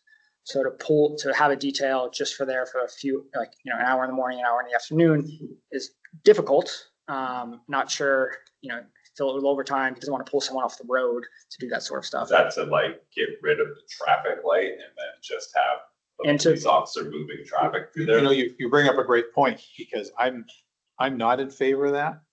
Because I can tell you that for at least a half dozen years, I was the guy that got stuck at the Four Corners during the Lions Club fair. And no individual who doesn't have eyes in the back of their head can do any better than that traffic light. And I think it would make a bad situation even worse, especially where there isn't the defined 3 lanes and everything that, this problem will be solved once it's fixed. But I don't think that having a person standing there, all it's going to do is just give everybody a focus to put their ankle on. Yeah, I think it's this when the school gets out, those people are just really used to the 2 minutes it takes to get out of there. Yeah. And some of what people complain about too is, when you're trying to be the last car through and you don't quite make it, and then your lane's closed up here for whatever reason, now you've gridlock. Thank you. The whole intersection for a cycle or 2 of lights. Yeah, but is a police officer going to stop that? Probably not. Check it out. Well, but they're still stuck in the It's intersection. just going to create further congestion, make it Right. worse. I have committed to bringing it up to all of you. It's expensive and not seemingly. I would bow to the chief's recommendation. 100%. Should have called him back though. I forgot. I would take a step further and say, I don't think it, like I said, it's not going to make a difference. All it will do is it'll actually stink for the person who's standing there trying to direct the traffic. Try not to get killed. Right. So the next item on my report is we finished a newsletter today. So it's going to go out probably tomorrow. So a little town meeting recap, election results. We've got some interns from Nitmock High. We've got a Boston College student doing 1 day a week in planning. Route 16, Providence Culvert paving stuff. So giving people an update of what's going on there. Just a little bit of budget stuff for, people who weren't at town meeting, and then directing them to the schools, because I'm not about to explain the whole school budget in here. Some highlights in professional development about, Jen and the municipal, what's it called? Government and Leadership Management, graduate certificate in local government and leadership management from Suffolk. She's the second person to complete that program in town. Chief Kersey was the first. The board approved Ellen Agro to do it next year. Other department heads have expressed interest in doing it in future years. And for $3,000 for the depth of knowledge in this 25-week program, it's really great. And then just highlighting some other stuff that we do. Reiterating the volunteers stuff, a little bit of the capital planning update. And did you know I used a museum pass from the library recently? It's great. Cut the Providence Children's Museum in half the cost that I needed. And then our employee spotlight. Last quarter, we did Colleen Sharponi, our health agent. So we have Isabel DeNova here. I put a little editor's note that she was Conservation Agent of the Year. I don't know if she hasn't seen that yet. Stuff about voter information, trash and recycling, and then some dates here. So we'll get this online, and we'll do a little bit better of a job this time than the first of getting it printed and getting it in community places, into shops, down to the library, into stuff like that. So again, Kat and Jen did a lot of work on this as well. And I think it came out really nice.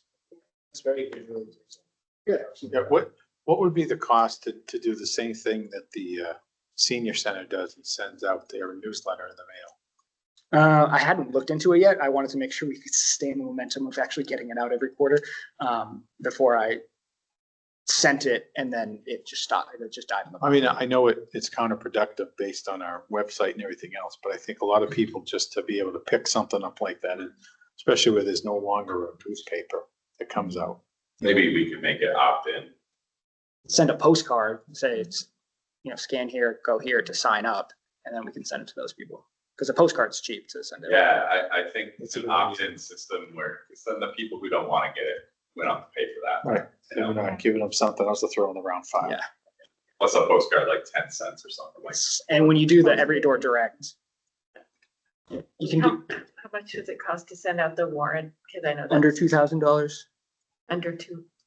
Yeah, under $2,000, and that's 4 pages of paper. So, I like the idea of opt-in. Yeah, I do too. all right. It won't change your electric rate. Same. All right, so we'll do that. You may have gotten, hopefully you didn't get, but you may have gotten a letter from the town clerk about ethics compliance. So every 2 years you need to do your ethics training. Every year you need to do your acknowledgement of the conflict of interest law. So that went out, and she sent me a list of who it went out to. And then in 2 weeks, I get the list of who is still outstanding. So then I'll personally pester them. Make sure you're not on it. I'm not. No, you did. That's fun.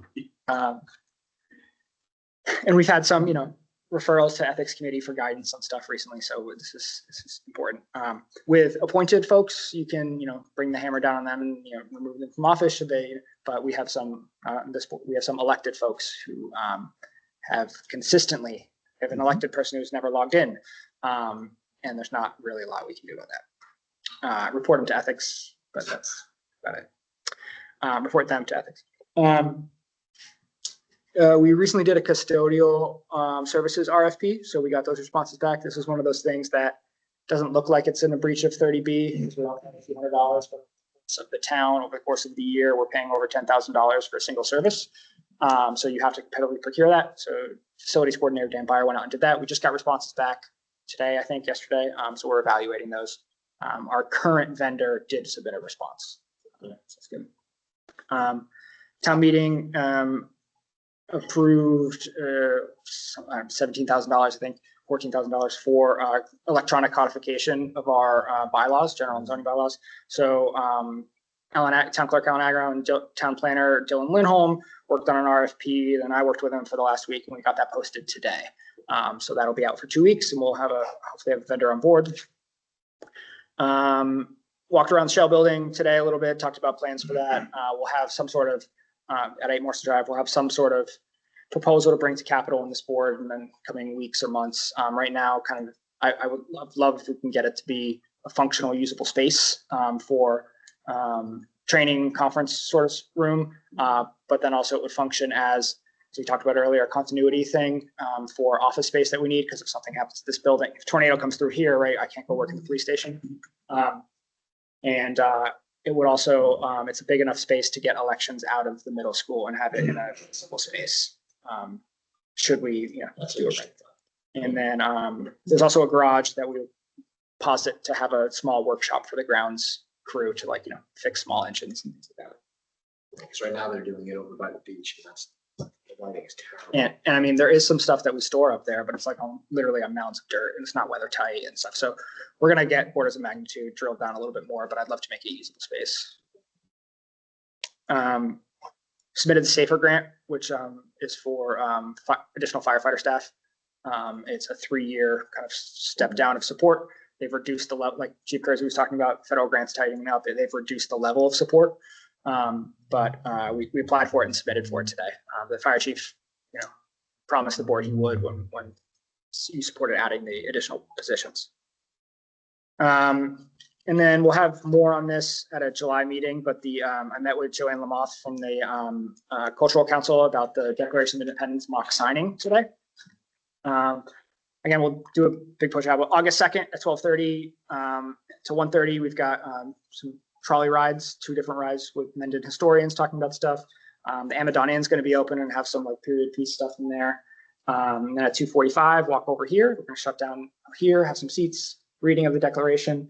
And then people come up and sign it, and on preservation level paper. And then later, someone on a horse is going to ride off with it. And we'll have a copy of the Mendon resolves here for people to come in and view. 6:30, there'll be a concert at the beach, working on what happens after that. And then 9 o'clock, there's fireworks. So this is August 2nd. There will be 56 signers. Oh, there's also fife and drum corps. There'll be 56 signers of this declaration. And the community is all signed up, or not all signed up. It's been put out to the community, and 2 select board members have signed up. And if the other 3 sign up, it gets them to their 56 that they need. So I know some of you were saying, wait until the community wanted to, let other folks participate. But Joanne asked that the entire select board, if able. How do you sign up? You Just tell me now. Tell them now that you want to do it. Yeah, if you email the cultural council, then it'll be easier for them to keep track of it. I wasn't going to call out the 3 people who didn't sign up, but yeah. I told Joanne I was anybody who wanted to sign up. So if they need people, I'll be there. I'm happy to. Just kind of a human interest thing. In 1976, when the part of Clough that's not there anymore that got torn down, the Milford Daily News came and took a picture of 8 of us who were all 7th graders who were dressed in colonial garb. And one of them was my future wife that I didn't know was my future wife. And then a buddy of mine, Kevin Lynch, and Larry O'Donnell that still lives on their street. I'm trying to get them all to come. I don't think we're going to be in colonial garb, If you have the garbs. but I'm trying to get them. Yeah, right. But anyways, it's just, this is a pretty cool thing that's unique to Mendon. It's a big deal. I think this is a really big deal. And they've done, one thing Joanne highlighted to me was it's been such a good cross section of volunteers. It's people from different boards, different parts of the community, really kind of pitching in because these things are difficult to pull off and all of that stuff. So there's a little bit of money the town will use from the community celebration account. That's previously it's supported like Rock the Block and efforts like that. But it's done a lot of fundraising. No town dollars will support fireworks. That's all privately funded fireworks. And then there'll also be some parking over at Clough and North Ave, and they're going to have a shuttle down here because there's not suitable parking here. So yeah, they've done a really nice job, and it's actually a pretty quick turnaround. So yeah, more on that to come. That's all I got. You mentioned the Mendon resolves. Is that available online somewhere for people to read? Yeah, I've heard about it, but I haven't actually seen it. If it's on that hook. If you ever saw the, I don't know. if you ever saw the HBO miniseries about John Adams, Trending this month. there's a scene when they're in Boston and they ride off with instructions. And that's what the Mendon resolves were. There were different places, Mendon was one of them, that had come up with conversations from a town meeting about what they wanted. And Thomas Jefferson supposedly, and Adams and Franklin sat down with those documents, and he didn't just pull it out of the air. It's it's pretty special. All right, so that's the end of my report. All right. So look, we have a couple of future agenda items. One of them is the paddock property status that we just spoke about. Another one is financial policies, Which I've been talking about for a year. So well, we've been talking about it for a lot longer than that. Yeah, this is like a accountability thing for me to make sure it's on here. But just so we're clear, it isn't that we've had pending policies and the Division of Local Services and the DOR has them, but we've never actually codified our own customized here in Mendon, which is what we were working on when he got here. And it's since he's been sitting around eating grapes, he hasn't gotten to it. So that's like next. Yeah, that's the next project. So our next 2 meetings are July 1st and then July 15th. And then Then we're gonna have, you want a goal setting meeting. what about our goal setting? We want to do that 2 weeks after the 15th? Yeah, so the 29th, so it's a 5 Wednesday month, so you can do it on the 29th. And that, so then that would be 2 meetings in a row, the last week in July and the first week in August. That's what happens. But is there any reason we couldn't bump the August meeting a week to, I mean, just so we're not doing back-to-back weeks, unless you want to keep it in that? Sorry, can you repeat? Sure, well, if we put a goal-setting meeting on the 29th, Right. right? Then we'd also have one the very next week, the 5th of August. So rather than having them, I mean, we can leave them back to back, or we can actually bump the August one from the 5th to, what would that be, the 12th? 12th and And then then 6th. At the bump off. Then we Yeah, bump it. and then you would Right. have 2 in a row between the 26th and September So 2nd. I guess we're just, yeah, we'll just leave it, Yeah. just leave them. The goal setting meeting usually doesn't go until 30 at night. It's usually a, an hour and a half. I think we actually have. I can do this. I haven't, I had apparently already put it on my schedule. So. Yeah. Faith goal setting. Yeah, Yeah, the first goal setting was like Saturday, 8 to 1. yeah, I remember that. Oh, yeah, when it was like 73 degrees, not a cloud in the sky, and we're all sat in the work station for 5 hours. All right, well, at this point, we're going to adjourn to go into executive session, and we're not going to return. So, let me, There's actually, so there's 2, so the motion says move into executive session to do that, and then, yeah, discuss, yeah. So, motion is I move to enter into executive session to conduct contract negotiations with non-union personnel, including the police chief, fire chief, town planner, treasurer collector, conservation agent, assistant town administrator, building commissioner, and highway grounds and facilities superintendent. The board will not reconvene in open session solely for the purposes of adjourning and will instead adjourn from executive session. It's a roll call vote. Morale, aye. Walford, aye. Cooter, eye. All right, well, good night, everybody. Have a great night. Great night.